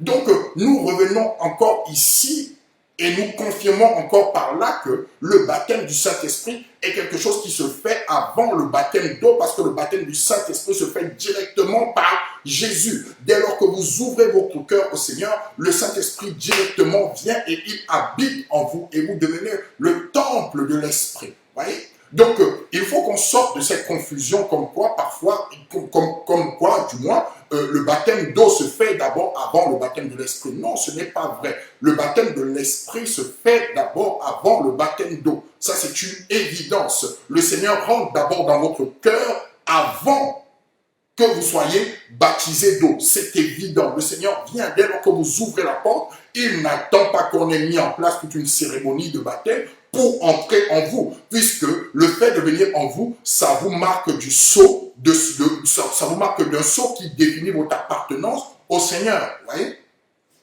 Et d'où nous vient souvent la confusion? Je vais prendre le livre de Acte 19. Acte 19, à partir du verset 1er, nous allons comprendre parfois d'où est-ce que nous viennent les confusions. Acte 19, nous disions, à partir du verset 1er, la Bible nous enseigne et elle nous dit, pendant qu'Apollos était à Corinthe, Paul, après avoir parcouru les hautes provinces de l'Asie, arriva à Éphèse. Ayant rencontré quelques disciples, il leur dit, avez-vous reçu le Saint-Esprit quand vous avez cru? Il leur pose la question, avez-vous reçu le Saint-Esprit quand vous avez cru? Vous voyez? Lorsque nous croyons, croire, ça veut dire quoi? Accepter le Seigneur Jésus comme son Seigneur et Sauveur personnel, lui ouvrir la porte de son cœur. Hein? Et donc, il leur pose la question, avez-vous reçu le Saint-Esprit quand vous avez cru? Ils les répondirent, nous n'avons pas même entendu dire qu'il y ait un Saint-Esprit. Il dit, de quel baptême avez-vous donc été baptisés? Et ils répondirent, du baptême de Jean. Alors Paul dit, Jean a baptisé du baptême de repentance, disant au peuple de croire en celui qui venait après lui, c'est-à-dire en Jésus-Christ. Sur ces paroles, ils furent baptisés au nom du Seigneur Jésus. Lorsque Paul leur eut imposé les mains, le Saint-Esprit vint sur eux, ils parlaient en langue et prophétisaient. Ils étaient en tout environ 12 ans. Vous voyez, ce texte, en fait, peut nous pousser à croire, peut nous faire croire que le baptême du Saint-Esprit leur a été donné après qu'on ait prié pour eux. Mais simplement, il faut contextualiser, il faut revenir et comprendre ce qui se passe. C'est-à-dire, Paul va voir des disciples et va leur demander, dans cette discussion avec eux, avez-vous reçu? S'il leur pose la question, bien évidemment, je pense qu'il y avait un motif à cette question-là. Certainement, il leur posait la question parce qu'il voyait en eux qu'ils ne comprenaient pas certaines choses. Il leur pose donc la question, avez-vous reçu le Saint-Esprit lorsque vous avez cru? Donc, il rattache le Saint-Esprit, l'arrivée du Saint-Esprit dans la vie d'une personne au moment où on croit. Et ces personnes vont lui dire, nous n'avons même pas entendu parler du Saint-Esprit. Nous n'avons même pas entendu parler du Saint-Esprit, qui est le Saint-Esprit. Et Paul comprend alors à ce moment-là qu'en fait, on leur a parlé d'un évangile, mais ils ne savent même pas pourquoi ils se sont donnés au Seigneur. Puisque pour pouvoir avoir le Saint-Esprit, pour que le Saint-Esprit habite en vous, il faut que vous sachiez qui est le Saint-Esprit et que vous sachiez à qui il faut se rattacher pour avoir le Saint-Esprit, à qui vous avez cru. Vous ne pouvez pas ne pas croire en Jésus et penser avoir le Saint-Esprit. Ces hommes étaient des hommes pieux, la Bible nous le dit. La Bible nous dit en fait que c'était des hommes qui aimaient Dieu. Mais vous savez que dans toutes les religions du monde, même dans les églises dites chrétiennes, il y a des personnes qui pensent aimer Dieu mais qui n'ont jamais rencontré Jésus. Ces personnes-là avaient adhéré, elles avaient accepté, elles avaient foi, mais elles n'avaient jamais rencontré le Seigneur. Donc, n'ayant jamais rencontré le Seigneur, on ne peut pas accepter quelqu'un qu'on n'a pas rencontré, c'est évident. C'est-à-dire qu'elles avaient entendu parler, c'est comme dans beaucoup d'assemblées, dans beaucoup d'endroits, dans beaucoup de religions, il y a des personnes qui sont là, qui aiment Dieu, qui pensent servir Dieu, qui sont pieuses, qui se donnent entièrement, mais cependant, elles n'ont jamais rencontré Dieu. Donc, elles n'ont jamais eu le Saint-Esprit. Il faut au préalable une rencontre. Une rencontre, c'est un cœur à cœur. Tant que vous n'avez pas fait de cœur à cœur avec le Seigneur et que vous ne l'avez pas accepté individuellement, personnellement, alors le Saint-Esprit ne peut pas habiter en vous, parce que pour qu'il habite en vous, il faut que vous laissiez entrer Jésus dans votre cœur. Vous voyez, c'est quelque chose d'important. Et donc, ces disciples-là, l'apôtre Paul va se rendre compte que, je ne sais pas d'où est-ce qu'on leur avait parlé du baptême, mais il manquait des choses. Il manquait l'essentiel. Il manquait la base. Donc, l'apôtre Paul va leur parler à nouveau du Seigneur et va leur faire comprendre qui est le Seigneur. Il va leur dire que le baptême dont Jean vous a parlé, en fait, il était en train de vous dire qu'il y aurait quelqu'un qui viendrait après lui. Cette personne-là se nomme Christ. Et Jean n'avait jamais entendu parler de ce Christ-là. Donc, elle ne pouvait jamais elle n'avait jamais rencontré. Il ne l'avait jamais rencontré, en fait. Donc, c'est pourquoi ici, l'apôtre Paul va prier pour eux. Et dès lors qu'il va prier pour eux, dès lors qu'il va prier pour eux, la Bible nous dit en fait qu'ils vont se mettre à parler en langue. Mais simplement, ce qu'il est important de savoir, c'est que le Saint-Esprit descend en eux, non pas parce qu'ils commencent à parler en langue. Le Saint-Esprit est descendu en eux, le Saint-Esprit a habité en eux dès lors qu'ils ont accepté le Seigneur dans leur cœur. Cela ne vient pas après le baptême, cela vient immédiatement lorsqu'ils acceptent le Seigneur. Maintenant, la prière peut activer les dons. Si vous lisez dans le livre de 2 Timothée 1 au verset 6, l'apôtre Paul demande à Timothée d'activer, de réanimer le don qu'il a reçu par l'imposition des mains. Oui, l'imposition des mains peut activer des dons, peut pousser quelqu'un à entrer dans un don, puisque lorsqu'on active un don, on est en train de demander, prier le Seigneur pour que le Seigneur donne un don, pour qu'il manifeste un don. Mais le Saint-Esprit lui-même, le baptême du Saint-Esprit n'est pas fait par une prière, c'est le Seigneur directement qui le fait. Le Seigneur le fait à partir du moment où nous l'acceptons. Dès lors que nous lui disons oui, alors il nous baptise du Saint-Esprit. Donc il est d'abord important pour être baptisé de ce Saint-Esprit d'avoir une relation avec le Seigneur et de l'avoir accepté comme Seigneur et Sauveur personnel, parce que si nous ne l'acceptons pas, nous ne pouvons pas l'avoir. Et l'une des problématiques, vous savez que dans la parole de Dieu, à l'époque, les premiers chrétiens, l'Église primitive, ils ne se posaient pas ce genre de questions. Pourquoi? Parce que toutes les personnes qui acceptaient le Seigneur étaient baptisées immédiatement lorsqu'elles acceptaient le Seigneur.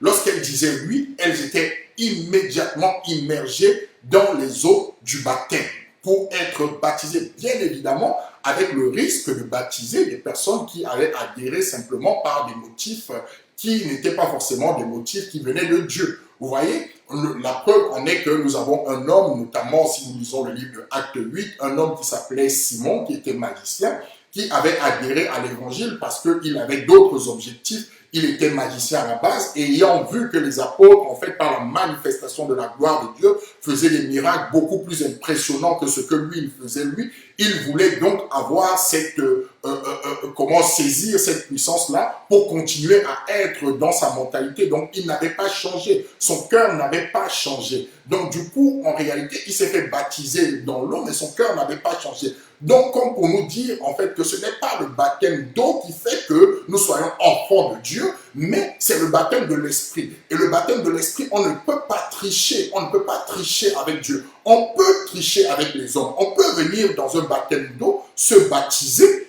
et dire, en fait, qu'on a accepté le Seigneur. Or, le baptême de l'Esprit, on ne peut pas tricher. Le Seigneur sonde nos cœurs et les profondeurs de nos cœurs. Donc, du coup, c'est lui qui nous donnera, qui nous baptisera à partir du moment où il verra que nos cœurs sont sincères devant lui. Et nos cœurs sont sincères devant lui, doivent être sincères devant lui à la croyance. Si nos cœurs ne sont pas sincères devant lui à la croyance, nous pouvons toujours entrer dans les eaux du baptême. C'est ce que moi j'appelle un bain public qui n'est pas un baptême. C'est-à-dire que c'est un bain devant les gens, devant tout le monde, mais devant Dieu, ce n'est pas un baptême parce que nos cœurs ne sont pas transformés, parce que nous n'avons pas encore reçu la conviction du Saint-Esprit en nous. Et lorsque le Saint-Esprit nous convainc réellement dans nos cœurs et que nous ouvrons les portes de nos cœurs, Jésus vient. Or, nous sommes baptisés du Saint-Esprit et oui, et par la suite, directement, nous sommes baptisés d'eau. Et vous voyez, les premiers chrétiens, donc, baptisés directement, et c'est ce qui est préconisé de faire d'ailleurs, hein, si on s'en tient à la parole. C'est vrai qu'aujourd'hui, à cause parfois des problèmes de logistique, parce que pour baptiser quelqu'un, bien évidemment, il faut qu'il y ait de l'eau en abondance. Vous voyez, si vous lisez le livre de Jean 3, verset 23, la Bible nous dit que Jean-Baptiste baptisait, je crois, un nom parce qu'il y avait là beaucoup d'eau. Donc, il faut suffisamment d'eau. Et parfois, lorsque quelqu'un a cru aujourd'hui, on n'a pas forcément très rapidement, en fait, ces moyens logistiques pour le baptiser. Mais il y a aussi d'autres tendances, en fait, aujourd'hui, dans l'Église, qui consiste à dire qu'il faut d'abord enseigner aux personnes avant qu'elles ne soient baptisées. Simplement, c'est-à-dire qu'on peut enseigner à quelqu'un pendant 1000 ans. Si la personne n'a pas la conviction du Saint-Esprit, on peut lui enseigner, elle peut se faire baptiser sans avoir la conviction du Saint-Esprit. Donc pour moi, l'enseignement n'est pas forcément ce qui va donner la conviction, puisque le Seigneur va dire dans le livre de Jean 16, au verset 8, vous recevrez le Saint-Esprit, il convaincra le monde de péché, de justice et de jugement. Si quelqu'un n'est pas convaincu de péché, de justice et de jugement, il ne peut recevoir le Saint-Esprit. Il peut se baptiser, il peut rentrer dans les eaux du baptême, mais il n'a pas cette conviction. Et cette conviction-là n'est pas donnée parce qu'on a des enseignements. Cette conviction est donnée par le Saint-Esprit. Bien évidemment, les enseignements sont importants, mais la conviction de la repentance est donnée par le Saint-Esprit. Donc parfois, certaines personnes, elles peuvent être enseignées pendant 10 ans, 1000 ans, et se baptiser sans forcément avoir la conviction du péché. Et parfois, même dans d'autres lieux, on va même jusqu'à faire passer des examens, des tests pour savoir si la personne est prête à se baptiser. Simplement, il faut savoir que lorsqu'on vous fait passer un test et que vous réussissez à ce test, ça ne veut pas dire que vous avez compris les choses de l'esprit. Ça ne veut pas dire que vous avez le Saint-Esprit. Ça veut simplement dire que vous avez la faculté de restituer ce que vous avez assimilé. Cela n'a rien à voir avec le Saint-Esprit. Or, on peut avoir la faculté de restituer ce qu'on a assimilé simplement parce qu'on a passé du temps à lire et à relire sans avoir la conviction profonde. Donc, les premiers chrétiens ne se posaient pas la question de savoir quel baptême vient avant l'autre. Bien évidemment, nous savons que le baptême du Saint-Esprit vient avant le baptême d'eau parce que c'est Dieu lui-même qui baptise du Saint-Esprit et il baptise selon l'état de notre cœur. Et qu'on peut être baptisé dans l'eau du baptême sans avoir reçu le Saint-Esprit. Pourquoi? Parce que notre cœur n'est pas préparé, notre cœur n'est pas ouvert. Mais si ton cœur est ouvert et que tu as accepté le Seigneur Jésus comme ton Seigneur et Sauveur personnel, alors automatiquement tu es baptisé du Saint-Esprit avant que tu sois baptisé d'eau, parce que Dieu, dès lors que tu lui dis oui, il entre dans ton cœur. Il n'attend pas que tu passes par les eaux du baptême.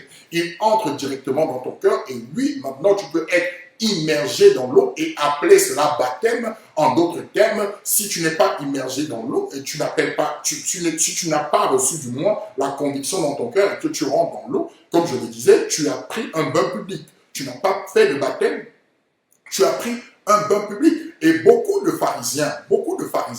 Parce que le baptême d'abord, le baptême du Saint-Esprit se passe d'abord dans le cœur. C'est une question de cœur. Vous savez que la Bible nous dit, nous avons lu dans le livre de Matthieu 3, et nous pouvons le relire pour corroborer ce que nous sommes en train de dire. Matthieu 3. Qu'est-ce que Jean-Baptiste va dire aux pharisiens? La Bible nous dit, à partir du verset 7, la Bible nous dit, mais voyant venir à son baptême beaucoup de pharisiens et le Sadducéens, il leur dit, race de vipères qui vous a appris à fuir la colère à venir. Produisez donc du fruit digne de la repentance et ne prétendez pas dire en vous-même, nous avons Abraham pour père. Voyez? Donc, le baptême d'eau que Jean faisait, les pharisiens n'étaient pas opposés. Ça drainait des foules, ça drainait des personnes. Donc, les pharisiens aussi vont venir se faire baptiser parce qu'ils savaient que ce que Jean faisait était scripturaire et c'était demandé par Dieu. Donc, ils viennent se faire baptiser. Mais qu'est-ce que Jean va leur reprocher? Jean va leur dire, produisez des fruits dignes de la repentance. En d'autres termes, ils venaient se faire baptiser avec les cœurs qui n'étaient pas repentis. Voyez? Or, pour qu'un cœur soit repenti, il faut qu'il y ait la conviction du Saint-Esprit. Sans avoir la conviction du Saint-Esprit, on ne peut pas se repentir. Cela n'est pas possible. Le Seigneur disait dans le livre de Jean 6 au verset 44, « Nul ne peut venir après moi s'il n'a été attiré par le Père. » Si nous ne sommes pas attirés par le Père, nous ne pouvons pas nous repentir. C'est pourquoi il est évident que parmi les personnes qui prennent le baptême, même dans l'église, quels que soient les endroits, il y a des personnes qui le font simplement parce qu'il faut le faire sans forcément de conviction. Donc ces personnes-là, elles n'ont pas le baptême de l'Esprit, mais toute personne qui a accepté avec la conviction, tout de suite a le baptême de l'Esprit. Je vais vous parler de quelqu'un qui a accepté avec la conviction. Quelqu'un qui a accepté avec la conviction n'a pas besoin qu'on lui enseigne sur le péché. Vous voyez? Quelqu'un qui a la conviction du Saint-Esprit, tout de suite en lui, lorsque le Saint-Esprit le convainc, il a un rejet automatique et systématique du péché. Quelqu'un à qui on doit dire, tu es en train de vivre maritalement, tu es en train de vivre dans la fornication, tu es en train de vivre dans ceci, cela, n'a pas encore la réelle conviction. Pourquoi? Parce que s'il avait la conviction avant de se faire baptiser, si le Saint-Esprit lui avait donné la conviction, peut-être il aurait des luttes dans sa chair, mais il aurait compris automatiquement qu'il doit rejeter cela pour pouvoir plaire à Dieu, et il l'aurait fait. Or, aujourd'hui, parfois, nous voyons beaucoup de personnes qui vont se faire baptiser sans réellement la conviction du Saint-Esprit. Et ces personnes-là, oui, effectivement, elles ne sont pas baptisées du Saint-Esprit. Mais celles qui ont accepté réellement le Seigneur et qui ont la conviction, qui ont choisi de renoncer à leur vie passée, automatiquement, avant que vous rentrez dans l'eau, vous êtes baptisés du Saint-Esprit. Vous voyez? C'est pourquoi Jésus dit, dans le livre d'Apocalypse 3, verset 20, il dit, « J'habiterai si vous ouvrez la porte de vos cœurs. Je me tiens à la porte et je frappe. Si vous me laissez entrer, j'entre tout de suite. Je n'attends pas que vous soyez passé par l'eau ou quoi que ce soit. J'entre tout de suite. » C'est ce que le Seigneur est en train de dire. Et nous allons lire un autre texte, en fait, qui va nous permettre de comprendre certaines choses, qui va nous permettre de comprendre qui est le Saint-Esprit, qui est réellement le Saint-Esprit. Qui est réellement le Saint-Esprit? C'est qui le Saint-Esprit? Nous avons déjà eu une compréhension, pour ceux qui ont bien compris le livre de l'Apocalypse 3.20, nous pouvons déjà comprendre qui est le Saint-Esprit. Mais nous allons continuer pour essayer de nous apporter des éléments encore plus précis là-dessus, en ouvrant nos Bibles dans le livre de Jean 14. Jean 14, à partir du verset 12. La Bible dit, Jean 14 à partir du verset 12, « En vérité, je vous le dis, c'est Jésus qui parle, celui qui croit en moi fera aussi les œuvres que j'ai faites, et il en fera de plus grands parce que je m'en vais à mon Père. Et tout ce que vous demandez en mon nom, je ferai afin que le Père soit glorifié dans le Fils. Si vous demandez quelque chose en mon nom, je le ferai. Si vous m'aimez, il dit, si vous m'aimez, gardez mes commandements.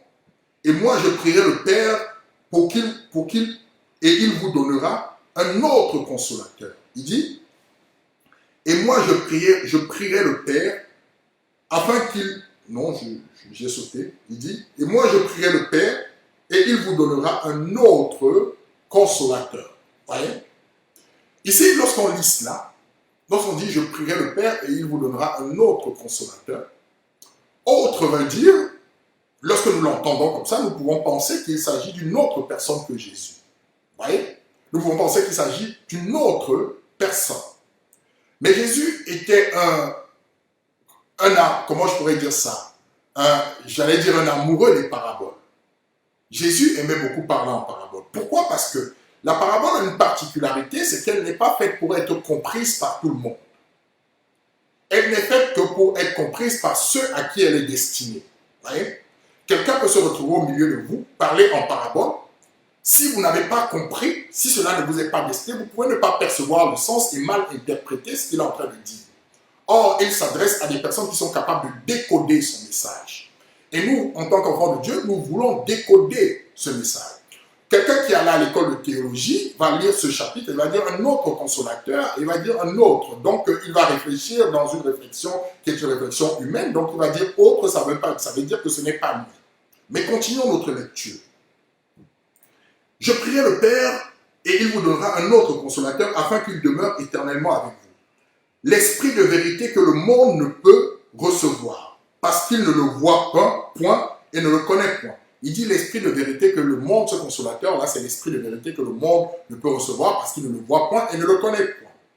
Mais vous, vous le connaissez, car il demeure en vous et il sera en vous. Il dit, mais vous, mes enfants, vous le connaissez parce qu'il demeure en vous et il sera en vous. Hein? Et il dit ici au verset 18, je ne vous laisserai pas orphelins, je viendrai à vous. Qu'est-ce qu'il est en train de dire? Il dit, l'autre consolateur, il dit, je ne vous laisserai pas orphelins, il dit, je viendrai à vous. Il est en train de dire ici que lui-même, il viendra à nous. Vous voyez? Il commence à éclaircir ici ce qui paraissait sombre, ce qui paraissait obscur. L'autre consolateur, il dit en fait, moi je reviendrai à vous. Il continue encore, à partir du verset 19, il dit, encore un peu de temps, le monde ne me verra plus. Le monde ne me verra plus de manière physique. Mais vous, vous me verrez, car je vis et vous vivrez aussi.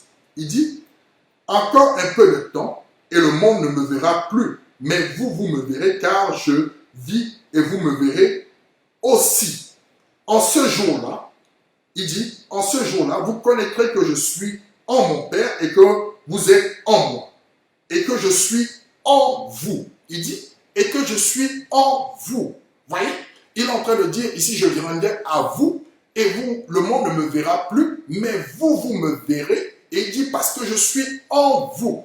Et celui qui est en nous, c'est le Saint-Esprit. Donc, il est en train de dire ici que c'est lui qui reviendra en nous. C'est pourquoi il disait aux disciples, il est préférable pour vous que je m'en aille. Car si je ne m'en vais pas, je ne reviendrai pas. Mais cette fois-ci, lorsque je reviendrai en vous. Pour ceux qui ne comprennent pas cela, ceux qui comprennent cela de manière littérale, ne peuvent pas comprendre cela parce que les choses de l'esprit sont cachées aux personnes qui ont une perception des choses, qui ont une lecture des choses naturelles. Il dit, je viendrai en vous. Il dit, je viendrai en vous. Il est en train de dire, c'est lui qui reviendra. C'est pourquoi l'apôtre Paul pouvait dire dans le livre de Galates 2, au verset 20, il va dire, si je vis, ce n'est plus moi qui vis, mais c'est Christ qui vit en moi. Amen. C'est Christ qui vit en moi. Comment Christ vit en moi? Il vit en moi au travers du Saint-Esprit. Donc Christ, c'est le Saint-Esprit, frères et sœurs. Christ, c'est le Saint-Esprit. Ça veut dire, si je vis, ce n'est plus moi qui vis, mais c'est Christ qui vit en moi. Christ, c'est le Saint-Esprit en moi. Je suis baptisé du Saint-Esprit parce que j'ai accepté Christ. Et dès lors que je l'accepte, il vit en moi. D'ailleurs, l'apôtre Paul va toujours continuer dans le livre de Colossiens 1, verset 27. Il va dire, Christ en nous, l'espérance de la gloire. Christ en nous, l'espérance de la gloire. Christ vient et il habite en toi. Et parce qu'il habite en toi, tu as cette espérance. Tu as cette joie, tu as cette connaissance du Seigneur.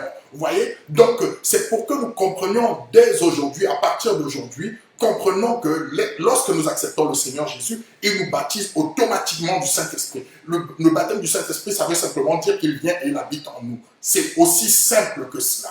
Vous voyez?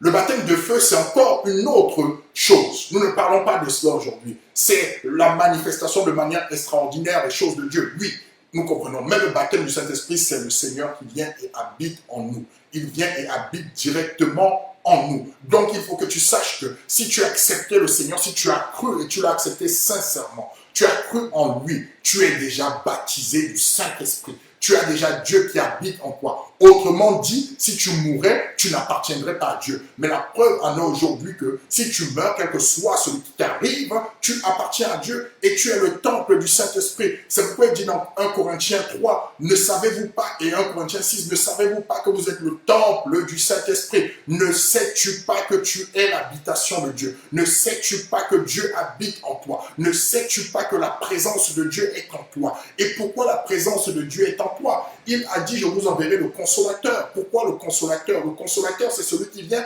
consoler. Le Saint-Esprit a ce rôle-là de consoler, d'encourager, de fortifier. Pourquoi? Parce que le Seigneur nous dit, il nous a pris dans un état où nous étions dans un état lamentable pour certains. Vous savez, nous étions tous dans des états lamentables. Certaines personnes sont simplement ignorantes qu'elles étaient lamentables. C'est simplement ça. C'est parfois, certains chrétiens vont nous dire, j'étais bien quand j'étais dans le monde, Dieu s'est révélé à moi et tout et tout. Tu pensais être bien, mais tu n'étais pas bien. Vous voyez, il y a une différence. Tu pensais peut-être être bien. C'est pourquoi je dis ici que tout le monde était dans un état pitoyable et lamentable. Certains en étaient conscients, d'autres moins. Peut-être tu te disais que j'avais tout ce dont j'avais besoin, l'argent, les voitures, tout ce dont j'ai besoin. Tu pensais être bien, mais tu étais en route vers l'enfer. Tu étais sur le chemin de la perdition. Et Dieu t'a pris de là. Donc tu étais aussi lamentable que celui qui en était déjà conscient parce qu'il vivait des situations difficiles. Sauf que toi, tu étais simplement un perdu inconscient. C'est-à-dire que tu n'étais pas conscient de ce que tu allais en enfer. D'autres peut-être souffraient, ils avaient une conscience de certaines souffrances, même si eux aussi ne voyaient pas qu'ils allaient en enfer, mais ils souffraient déjà sur le point de vue matériel, sur le point de vue physique, sur le point de vue de la santé. Et donc, qu'est-ce que Dieu va faire? Il va dire, je vous enverrai le consolateur. Le consolateur, c'est pourquoi? C'est pour venir essuyer toutes les larmes que tu as pu verser pendant ta vie. Je sais pas, vous savez, parce que la vie est faite en fait d'obstacles. La vie est faite de difficultés. La vie est faite de problèmes. Parfois, nous nous retrouvons dans des situations dans lesquelles nous n'avons pas voulu être, nous n'avons pas choisi d'être. Je veux parler ici, par exemple, de Marc 5, lorsque nous parlons de la femme qui avait une perte de sang. C'est une femme, elle n'avait pas choisi cet état-là. Cet état-là, elle était assujettie à cet état-là. Et elle avait pleuré pendant 12 ans pour qu'elle sorte de cet état. Et chacun d'entre nous, peut-être dans ta situation personnelle, dans ta situation familiale, dans ton environnement, dans la vie de tous les jours, dans ce que tu vivais des situations difficiles, des situations de rejet, et tu ne savais pas ce qu'il fallait faire. Tu avais tout testé, tout essayé. Tu pensais trouver ton bonheur dans les choses de ce monde, dans l'argent, dans les femmes, dans la sexualité, dans toutes ces choses-là qui prétendent nous donner le bonheur, mais tu n'en trouvais pas. Et tu étais donc en souffrance. Et quelqu'un, Jésus, en tant que ton Père, t'a vu et a dit, j'enverrai mon esprit en elle. Il t'a convaincu de péché, de justice et de jugement. Il a commencé par te consoler, effacer ton passé, enlever en toi ce qui te faisait pleurer et te rétablir et te donner un nouveau statut. C'est en cela qu'on parle du consolateur. Il est en train de dire qu'en tant que toi, enfant de Dieu, tu as un consolateur, tu as quelqu'un qui est auprès de toi pour te consoler, pour t'encourager. Peut-être jusqu'à aujourd'hui, tu te sentais seul, tu te sentais abandonné. Il te dit, tu n'es plus seul. C'est pourquoi il t'envoie le Saint-Esprit, il vient lui-même à toi pour te dire, je te console, j'efface ton passé. C'est pourquoi d'ailleurs l'apôtre Paul va dire dans le livre de Corinthiens 5, au verset 17, ceux qui sont en Christ, les choses anciennes sont passées. Le passé est passé. Le passé est derrière toi. Le passé est effacé. Ça veut dire quoi? Ça veut dire que l'acte dont les ordonnances te condamnaient, parce que parfois, il y avait des ordonnances qui nous condamnaient. Des personnes qui peut-être pour atteindre les objectifs, ce qu'elles sont aujourd'hui, ce qu'elles ont été, ont parfois volé, ont parfois détruit, ont parfois commis des meurtres, ont parfois avorté, parce que avorter c'est un meurtre, hein, d'après le point de vue biblique, et beaucoup de femmes sont dans ces cas-là, elles ont parfois avorté, elles ont commis des meurtres, et du coup cela, c'est une facture qui leur est présentée par le diable, qui les condamne. Et Jésus vient et Jésus dit, je suis le consolateur. Maintenant, je viens effacer tout cela. Cela est passé. J'efface ta dette. Je paye ta dette pour toi. Alors, je viens te consoler maintenant pour que tu saches que je suis ton Dieu et je ne t'abandonnerai jamais, je ne te délaisserai jamais. Et du coup, qu'est-ce que le Seigneur est en train de faire par là? Il est en train de rehausser l'estime que tu as de toi-même. Lorsque le Seigneur te console, lorsque le Seigneur efface ton passé, lorsque le Seigneur enlève ce que tu as fait, ce que tu as pu faire de mal, ce qui revient à ta conscience constamment accusée par le diable, le Seigneur vient l'effacer et il va rehausser l'estime de soi-même. C'est pourquoi un enfant de Dieu qui est restauré pleinement par Dieu ne peut pas se sous-estimer, ne peut pas avoir une mauvaise perception de lui parce qu'il est guéri dans son âme. Et cette guérison-là, oui, elle peut prendre du temps, mais il faut aller vers cette guérison-là parce que c'est cette guérison qui te donnera à vivre pleinement ta foi en Dieu. Vous voyez? C'est à cela que sert le Saint-Esprit. C'est à cela que sert le Saint-Esprit. Le Saint-Esprit vient en toi pour te relever. Et d'ailleurs, ici, le Saint-Esprit, ne te choisit pas en fonction de tes compétences, en fonction de tes caractéristiques, en fonction de ta, comment je pourrais dire ça, de ton niveau d'études ou de ton niveau d'éducation. Et c'est une erreur qui est gravissime, en fait, qui est faite par certaines personnes. Parfois, vous voyez des personnes parce qu'elles sont allées... elles ont fait certaines études, elles sont allées elles ont un certain niveau d'instruction. L'instruction n'est pas mauvaise, elle n'est pas mauvaise en soi-même, mais l'instruction ne garantit pas la connaissance de Dieu. C'est important de le savoir. L'instruction ne garantit pas la connaissance de Dieu parce que les choses de Dieu ne sont pas sondables par la connaissance naturelle ou par l'intellect. Ils sont donnés par l'Esprit. La preuve en est que, ouvrons nos Bibles, je vais simplement ouvrons nos Bibles dans le livre de 1 Corinthiens 1. 1 Corinthiens 1. Le Saint-Esprit vient dans nos vies parce que nous avons accepté le Seigneur, parce que nous marchons avec lui, parce que nous choisissons de vivre pour lui.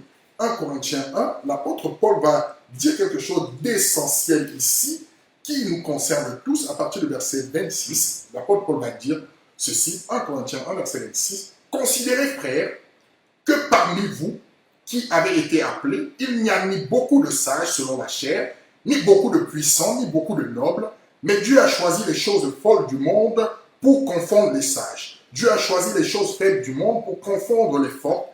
Et Dieu a choisi les choses viles du monde, celles qu'on méprise, celles qui ne sont point, pour réduire au néant celles qui sont, afin que nulle chair ne se glorifie devant Dieu. » Voyez, Dieu fait exprès de choisir des personnes qui n'ont aucun bagage intellectuel. Ça ne veut pas dire qu'il ne choisit pas des personnes qui ont un bagage intellectuel, mais celles qui ont un bagage intellectuel doivent déposer leur bagage intellectuel pour prendre le bagage spirituel de Dieu. Donc, ils auront ce travail en plus à faire.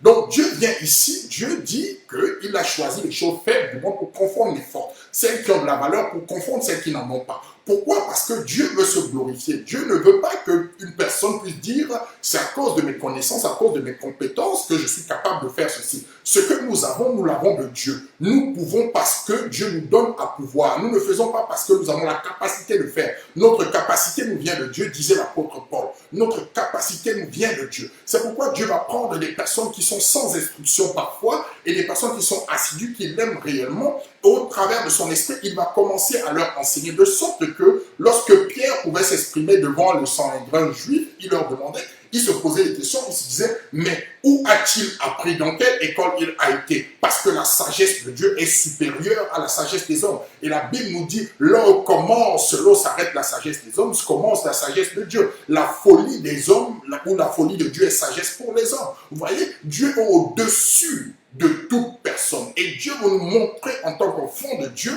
lorsque le Saint-Esprit vient en toi, il faut que l'estime de ta personne soit rehaussée. Il faut que tu comprennes que le Seigneur a la sagesse et tu es capable de t'exprimer devant n'importe qui avec l'Esprit de Dieu. Parce que c'est l'Esprit de Dieu qui te donne à le faire. Maintenant, cela ne te pousse pas non plus, ne doit pas non plus te pousser à ne pas travailler. Et c'est souvent ça le problème de beaucoup de chrétiens. C'est-à-dire que beaucoup de chrétiens ont reçu le Seigneur Jésus, mais ils ne lisent pas, ils ne prennent pas le temps de s'instruire, ils ne prennent pas le temps de s'éduquer. C'est un peu comme quelqu'un qui n'a pas fait d'économie, qui n'a pas fait d'économie, qui n'a pas, comment je pourrais dire ça, emmagasiné dans son compte, je vais parler ici terre à terre, hein, n'a pas crédité son compte bancaire, et un jour se présente avec sa carte devant un DAB et puis met sa carte et attend pouvoir retirer quelque chose de son compte. Non, il n'y aura rien. Non pas que nous n'avons pas le compte ici représente l'esprit, nous avons l'esprit, mais cet esprit n'a pas été alimenté,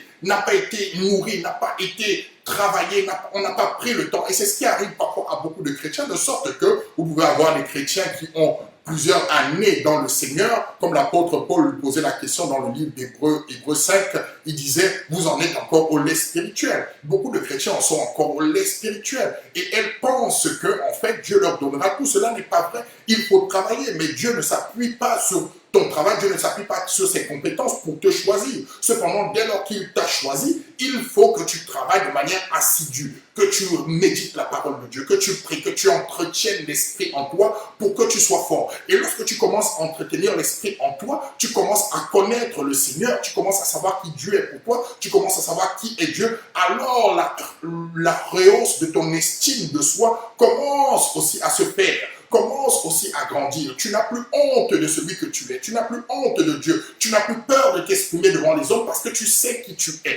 Or, aussi longtemps que tu auras peur de t'exprimer, aussi longtemps que tu auras peur d'agir, tu auras peur de faire des choses, c'est parce que tu n'as pas encore d'estime de toi. Donc, en fait, tu n'as pas encore puisé dans le Seigneur. Bien que le Seigneur soit en toi, tu n'as pas encore puisé dans le Seigneur. Et c'est ce pourquoi le Seigneur est venu. Le Seigneur est venu pour cela. Le Seigneur est venu, il a envoyé son esprit pour que tu commences à connaître les choses de l'esprit. Vous voyez? C'est pour cela que le Seigneur a envoyé son esprit. Il a envoyé son esprit pour que tu aies une estime de toi-même, que tu saches qui tu es, que tu saches que tu es l'enfant de Dieu appelé par lui, que tu saches qu'il est capable de t'utiliser. Maintenant, il faut payer le prix pour qu'il soit capable de t'utiliser. Je veux simplement aussi nous rappeler quelque part, vous savez, dans le livre de Acte 18, simplement pour continuer à te dire que Dieu ne regarde pas à tes capacités naturelles pour pouvoir, ou à tes compétences, pour pouvoir se servir de toi, mais cependant, dès lors qu'il t'appelle, tu dois développer tes compétences, tu dois développer en lui ce qu'il a mis en toi. Donc, vous voyez, il y a un homme aussi, un homme qui connaissait le Seigneur, pas réellement. Il aimait le Seigneur. Et la Bible nous dit, acte 18, à partir du verset 24, je vais vous lire ce texte. La Bible nous dit, un juif nommé Apollos, originaire d'Alexandrie, homme éloquent et versé dans les Écritures. La Bible nous dit qu'il était éloquent et il était versé. Il travaillait, il prenait le temps de lire, il prenait le temps de s'approfondir dans les Écritures. Vint à Éphèse. Il était instruit dans tout dans la voie du Seigneur et fervent d'esprit. Il annonçait et enseignait avec exactitude ce qui concerne Jésus, bien qu'il ne connût que le baptême de Jean. Il se mit à parler librement dans la synagogue. Aquilas et Priscille, ayant entendu, le prirent avec eux et lui exposèrent plus exactement la voie de Dieu. Ouais, c'était un homme qui aimait Dieu. La Bible nous dit qu'il était versé dans les Écritures, donc il prenait le temps, il travaillait. Il savait que pour pouvoir parler de Dieu, il faut aller chercher. Il avait même la révélation du Seigneur, puisqu'il parlait de Jésus avec exactitude, la Bible nous dit ici. Cependant, il lui manquait encore quelque chose. Il n'avait reçu que le baptême de Jean, en fait. C'est-à-dire qu'il avait une connaissance qui était du moins une connaissance littéraire, une connaissance théorique, une connaissance de la parole, mais de la parole en tant que verbe, la parole parlée, la parole logos, pas la parole révélation. Vous voyez? C'est de la parole révélation que nous avons d'abord besoin. La parole révélation, c'est-à-dire que le Seigneur vient saisir ton cœur. C'est de ça dont nous avons d'abord besoin. On peut avoir la parole connaissance, c'est une très bonne chose aussi. La parole connaissance va nous donner en fait une connaissance au niveau de notre intellect, au niveau de nos aptitudes, au niveau de notre capacité à nous exprimer, comme le faisait Apollos ici.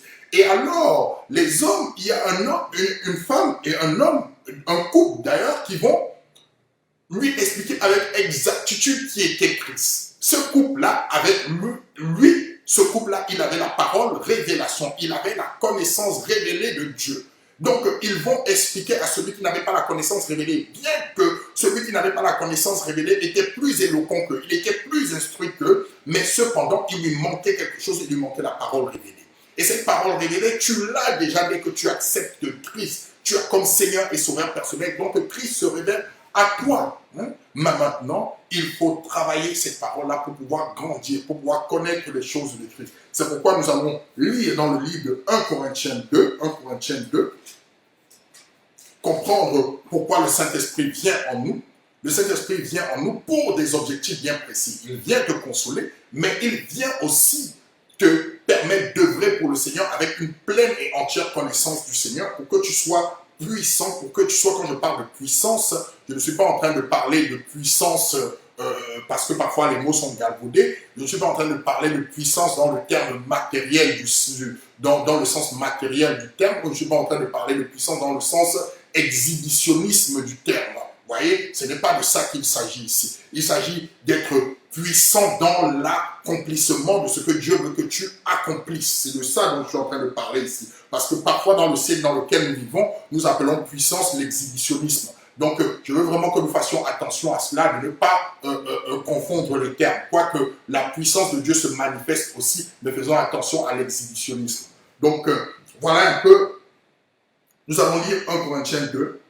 1 Corinthiens 2, à partir du verset 6, la Bible nous dit, cependant, c'est une sagesse que nous prêchons parmi les parfaits, sagesse qui n'est pas de ce siècle, ni des chefs de ce siècle. L'apôtre nous dit, nous prêchons une sagesse qui n'est pas de ce siècle. ni les chefs de ce siècle, qui vont être anéantis. Nous prêchons la sagesse de Dieu, mystérieuse et cachée de Dieu, avant les siècles, avec destinée pour notre gloire. Sagesse qu'aucun des chefs de ce siècle n'a connue, car s'ils l'eussent connue, ils n'auraient pas crucifié le Seigneur de gloire. Mais comme il est écrit, ce sont des choses que l'œil n'a point vues, que l'oreille n'a point entendues, et qui ne sont point montées au cœur des hommes, ces choses que Dieu a préparées pour ceux qui l'aiment. Dieu nous les a révélées par l'Esprit, car l'Esprit sonde tout, même les profondeurs de Dieu. La Bible nous dit, car l'Esprit sonde tout, même les profondeurs de Dieu. Lequel des hommes, en effet, connaît les choses de l'homme, si ce n'est l'Esprit de l'homme qui est en lui. De même, personne ne connaît les choses de Dieu, si ce n'est l'Esprit de Dieu. Or, nous n'avons pas reçu l'Esprit du monde, mais l'Esprit qui vient de Dieu, afin que nous connaissions les choses de Dieu, afin que nous connaissions les choses que Dieu nous a données par sa grâce. Et nous en parlons non avec les discours qu'enseigne la sagesse humaine, mais avec ceux qu'enseigne le Saint-Esprit, employant un langage spirituel pour les choses spirituelles, mais l'homme naturel ne reçoit pas les choses de l'Esprit de Dieu, car elles sont une folie pour lui. Il ne peut les connaître parce que c'est spirituellement qu'on en juge. L'homme spirituel, au contraire, juge de tout, et il n'est lui-même jugé par personne. Car qui a connu la pensée du Seigneur pour l'instruire? Or, nous avons la pensée de Christ. Amen. La Bible nous dit et nous réaffirme encore ici que nous avons la pensée de Christ, puisque l'Esprit de Dieu sonde les profondeurs de Dieu et l'Esprit de Dieu habite en nous. Donc nous avons la pensée de Christ en nous. Et la parole nous dit que l'homme spirituel ne comprend pas ces choses-là parce qu'elles sont folie pour lui. Il les entend, mais il ne comprend pas. Donc il n'en déduit, il n'est pas capable d'en déduire le sens de ces choses-là. Il peut entendre parce qu'un son est audible, mais la déduction du sens est quelque chose qui est donné par l'Esprit. C'est pourquoi il est important de savoir aussi en tant qu'enfant de Dieu, de savoir quelque chose, c'est que les hommes du monde ne te comprendront pas. C'est important. Parce que beaucoup d'enfants de Dieu cherchent à être compris par les hommes du monde. Beaucoup d'enfants de Dieu cherchent à être systématiquement en harmonie avec les gens du monde. Cela n'est pas possible parce qu'ils n'ont pas l'Esprit de Dieu. Donc ne cherche pas systématiquement à plaire à ceux qui sont autour de toi. Ne cherche pas à ce que lorsque tu dis quelque chose, que cela soit approuvé de tous les hommes qui sont autour de toi. Oui, le Seigneur est aussi venu pour amener la controverse. La controverse, c'est quoi? La controverse, c'est de mettre en place sur le lieu public, sur les places publiques, sur des discussions bien définies, des positions divergentes et complètement opposées. Jésus est aussi venu pour cela. Et pour cela, parce que nous avons des positions qui peuvent être parfois opposées, alors le monde peut souvent avoir des perceptions de nous qui ne sont pas vraies. Le monde peut parfois nous taxer de ceci ou cela. Le monde peut parfois nous taxer de personnes qui ne respectent ou qui s'opposent à la liberté de certaines choses, des personnes qui sont anti-avortement, des personnes qui sont anti-homosexualité, des personnes qui sont anti toutes ces choses-là que le Seigneur ne permet pas. Ils peuvent nous taxer de cela. Elles peuvent le dire, mais simplement, c'est normal parce qu'elles ne comprennent pas les choses de l'esprit. Et il ne faut pas systématiquement être dans une envie de pouvoir être en harmonie avec ces gens-là parce que les choses de l'esprit leur sont cachées. Nous devons garder les positions du Seigneur. Donc, en tant qu'enfant de Dieu, l'Esprit de Dieu vient en toi pour que tu puisses rester ferme, tu puisses tenir ferme. Lorsque tu es attaqué, lorsque les gens autour de toi te décrient, lorsque les gens autour de toi essaient de te détruire, n'a-t-il pas dit qu'ils te feront la guerre, mais ne te vaincront point? Il a dit qu'ils te feront la guerre. Tu n'es pas exempt de guerre. Tu dois connaître la guerre, on doit te faire la guerre, mais il dit, ils ne te vaincront point. Et la Bible nous dit dans le livre de Jean 15, le Seigneur lui-même dit, s'ils ont fait cela au bois vert, s'ils m'ont persécuté, pourquoi ne vous persécuteront-ils pas? Mais béni soit le Seigneur parce que en toute chose, nous sommes plus que vainqueurs. Nous sommes plus que vainqueurs en toute chose. Et c'est l'Esprit qui te permet de le faire. C'est pourquoi il est important que tu aies une connexion avec l'Esprit. Et l'apôtre Paul va continuer à nous dire, dans Éphésiens 4, verset 30, il va nous dire, cet Esprit que nous avons reçu, cet Esprit-là n'est pas simplement en nous pour orner notre personne, mais il faut l'entretenir. Il va dire, Éphésiens 4, verset 30, n'attristez pas le Saint-Esprit. Nous allons le lire. Éphésiens 4, verset 30. Éphésiens 4, verset 30, il dit, N'attristez pas le Saint-Esprit de Dieu par lequel vous avez été scellés pour le jour de la rédemption.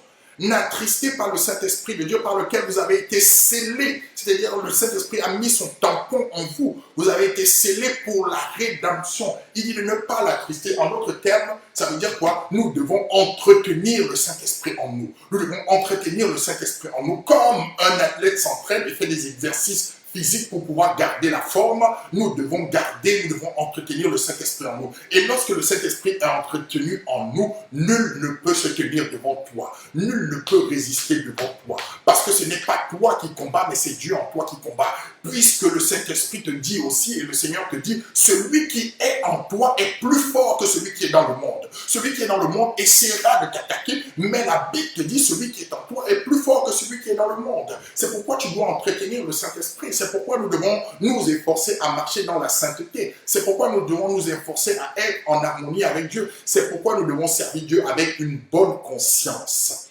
Une conscience dépouillée de tout ce qui n'est pas la gloire de Dieu. Nous ne devons rien devoir à personne si ce n'est de l'amour. Nous ne devons devoir à personne rien. Nous devons devoir à personne aucune autre chose d'autre que l'amour. Nous ne devons pas nous accaparer les biens des autres. Nous ne devons pas faire du mal aux autres. Nous ne devons pas détruire les autres. La seule chose que je te dois, la seule chose que tu me dois, c'est l'amour. C'est tout.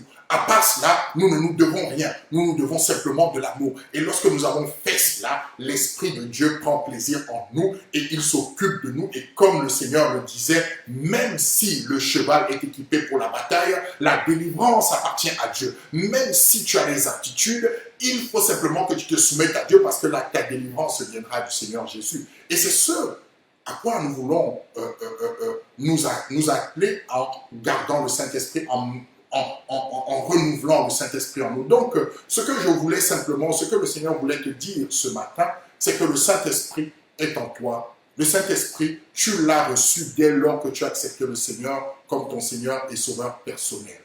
Le Saint-Esprit, lui, tu dois manifester les dons, mais le Saint-Esprit habite en toi. Ce n'est pas parce que tu ne manifestes pas un don que le Saint-Esprit n'habite pas en toi. Maintenant, je te pousse, je t'encourage à rechercher les dons, puisque c'est important aussi. Recherche les dons. Mais le plus important, développe ta relation avec le Saint-Esprit. Lorsque tu auras développé ta relation avec le Saint-Esprit, tu verras que la tristesse disparaîtra de ton cœur. Tu verras en fait que ton passé sera effacé. Les hommes autour de toi, les personnes autour de toi, quand je parle d'hommes, je parle à les grandes tâches, n'auront plus d'influence pour déterminer ton avenir, ce que tu seras et ce que tu ne seras pas, puisque le Seigneur te dit, avant que tu ne sois né, je t'avais déjà établi. Tu comprendras ces choses-là. Tu seras plus fort. Tu auras de l'autorité. Tu seras capable de te tenir, quelles que soient les personnes. Que 1000 tombent à ton côté, 10 000 à ta droite, tu ne seras point atteint. Parce que le Saint-Esprit habite en toi. Parce que Dieu est avec toi. Tu pourras rentrer dans des batailles. Tu pourras être submergé par l'eau. Mais tu ne te noieras jamais. Même lorsque tu penseras, comme David pouvait dire, lorsque je passe par l'ombre de la vallée de la mort, je ne crains aucun mal. Parce que le Saint-Esprit habite en toi. Tu pourras passer par l'ombre de la vallée de la mort, mais tu ne craindras aucun mal, car le Saint-Esprit habite en toi. Donc, ce matin, je veux simplement que tu pries avec moi, que nous prions ensemble, que nous demandions réellement au Saint-Esprit d'opérer en nous, qu'il nous donne les aptitudes, les capacités nécessaires pour pouvoir accomplir ce pourquoi nous avons été appelés, pour pouvoir vivre réellement dans la paix, dans la joie, que la tristesse ne soit pas notre partage, mais que la joie du Seigneur soit notre force. Notre joie n'est pas basée sur ce que nous avons, sur notre état de santé, mais notre joie est basée sur le Seigneur, car il a dit, je ne te délaisserai point et je ne t'abandonnerai point. Il a dit, je suis fidèle, je demeure fidèle. Notre joie doit être basée sur ses promesses à lui. Et le Saint-Esprit est celui qui vient nous rappeler en nous ses promesses, car le Seigneur a dit, je prendrai, il prendra de ce qui est de moi et vous le donnera. Il prendra de ce qui est de vous, l'amènera au Père. En d'autres termes, il est le canal par lequel nous communiquons avec le Père. Donc, ce canal-là ne doit pas être obstrué. Il ne doit pas être obstrué. Donc, nous devons prier pour que ce canal ne soit pas obstrué. Lorsqu'il n'est pas obstrué, il y a une connexion qui est saine et parfaite entre nous et le Père. Et lorsqu'il y a une connexion saine qui est entre nous et le Père, alors il y a forcément un échange qui est parfait entre nous et le Père. Donc, nous allons prier dans ce sens. Nous allons demander au Seigneur ce matin de nous aider, de nous donner à pouvoir garder les yeux focalisés sur le Saint-Esprit, à pouvoir entretenir l'Esprit de Dieu en nous afin de nous donner les aptitudes nécessaires, la force nécessaire pour pouvoir tenir ferme au jour de la tribulation. Nous allons prier, nous allons élever la voix. Toi qui es peut-être à la maison, je te prie vraiment de pouvoir te connecter avec le Saint-Esprit et demander au Saint-Esprit de te saisir, de te donner cette force, de t'encourager à nouveau, de te fortifier à nouveau. Oui, il y a des combats, il y a des batailles dans lesquelles nous avons besoin du Saint-Esprit. Je dirais même que toutes les batailles ont besoin du Saint-Esprit. Donc tu vas prier de là où tu es, tu vas commencer à dire Saint-Esprit, maintenant, saisis ma vie, viens en moi. Et peut-être parmi nous aussi, il y a des personnes, oui, qui n'avaient pas encore fait cette rencontre personnelle avec le Seigneur, n'avaient pas encore été intime avec le Saint-Esprit. Tu peux rencontrer le Seigneur de là où tu es. Tu peux dire simplement dans ta vie, ce matin, Seigneur, viens, saisis ma vie, j'ai entendu ta parole, je veux avoir une alliance avec toi. Et le Saint-Esprit va descendre de manière naturelle et présentement dans ta vie. Il va descendre, Dieu va entrer dans ton cœur, il va habiter en toi. Tu vas voir que ta vie sera transformée. Donc, tu peux aussi prier avec nous et demander au Saint-Esprit de venir dans ta vie et demander à Jésus de saisir ta vie. Donc, nous allons élever la voix. Ferme les yeux de là où tu es et commence simplement à prier. Et commence à prier avec moi ce matin. Saint-Esprit, nous te bénissons, nous te glorifions ce matin. Nous continuons à célébrer ton autorité, nous continuons à célébrer ta gloire. Nous te bénissons, Père éternel, parce que tu as pu nous parler, tu as pu nous instruire. Et Seigneur, ta parole est une épée, Père. Elle vient dans nos cœurs pour transformer, Père, pour changer nos vies et pour implanter en nous, Père éternel, roi de gloire, ta gloire. Nous te bénissons pour tout un chacun. Je prie, Père éternel, afin que les paroles qui ont été données ce matin, que tu nous as transmises, Seigneur, roi de gloire, que ton Saint-Esprit vienne et siège dans nos cœurs au travers de ces paroles. Que ces paroles transforment nos vies. Je prie, Père éternel, roi de gloire, afin, Seigneur, que ceux qui n'avaient pas l'assurance d'avoir, Père, une relation avec toi, que cette relation soit établie ce matin dans le nom de Jésus. Je prie, Père éternel, ce matin, afin, Père éternel, que ceux qui avaient une estime faible d'eux-mêmes, Seigneur, que ton Saint-Esprit lui-même vienne en eux, Père, et commence, roi de gloire, à rehausser cette estime d'eux-mêmes. Puisque tu as dit, Seigneur, Père, nous t'appartenons, nous sommes tes héritiers, Seigneur. Et tu as dit, Seigneur, Père éternel, nous jugerons les nations. Seigneur, alors, roi de gloire, je prie pour cela. Je prie, Seigneur, afin, Père éternel, que ceux qui se croyaient abandonnés, délaissés, Seigneur, Père éternel, roi de gloire, sans repère, qu'ils trouvent en toi un repère, puisque tu es leur Père éternel, roi de gloire. Je te bénis, Seigneur, pour chacune des vies, Seigneur. Je te dis merci, Père éternel, parce que toi, tu es fidèle. Et roi de gloire, tu n'as pas besoin des hommes pour te saisir de nous.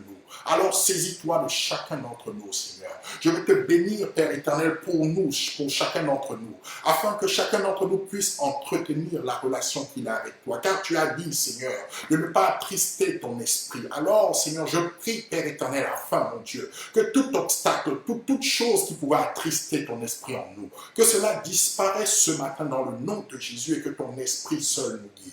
Merci pour ta grâce, merci pour ta fidélité, merci pour ta bonté, Seigneur. Nous voulons te bénir ce matin, nous voulons te rendre la gloire éternelle. Sois loué, sois adoré, Père éternel, sois magnifié, mon Dieu. C'est dans le nom de Jésus, Père éternel, que nous t'élevons. Amen. Donc, frères et sœurs, soyez vraiment bénis et puis méditons sur ces paroles, méditons sur ces paroles. Sache que Dieu est entré dans ta vie au moment où tu l'as accepté. Sache que tu dois entretenir l'esprit en toi, tu dois continuer à travailler, tu dois continuer à te tenir devant le Seigneur pour que le Seigneur ne cesse de te faire grandir. Sois béni, sois fortifié, que le Seigneur t'encourage richement. Sois béni encore ce soir.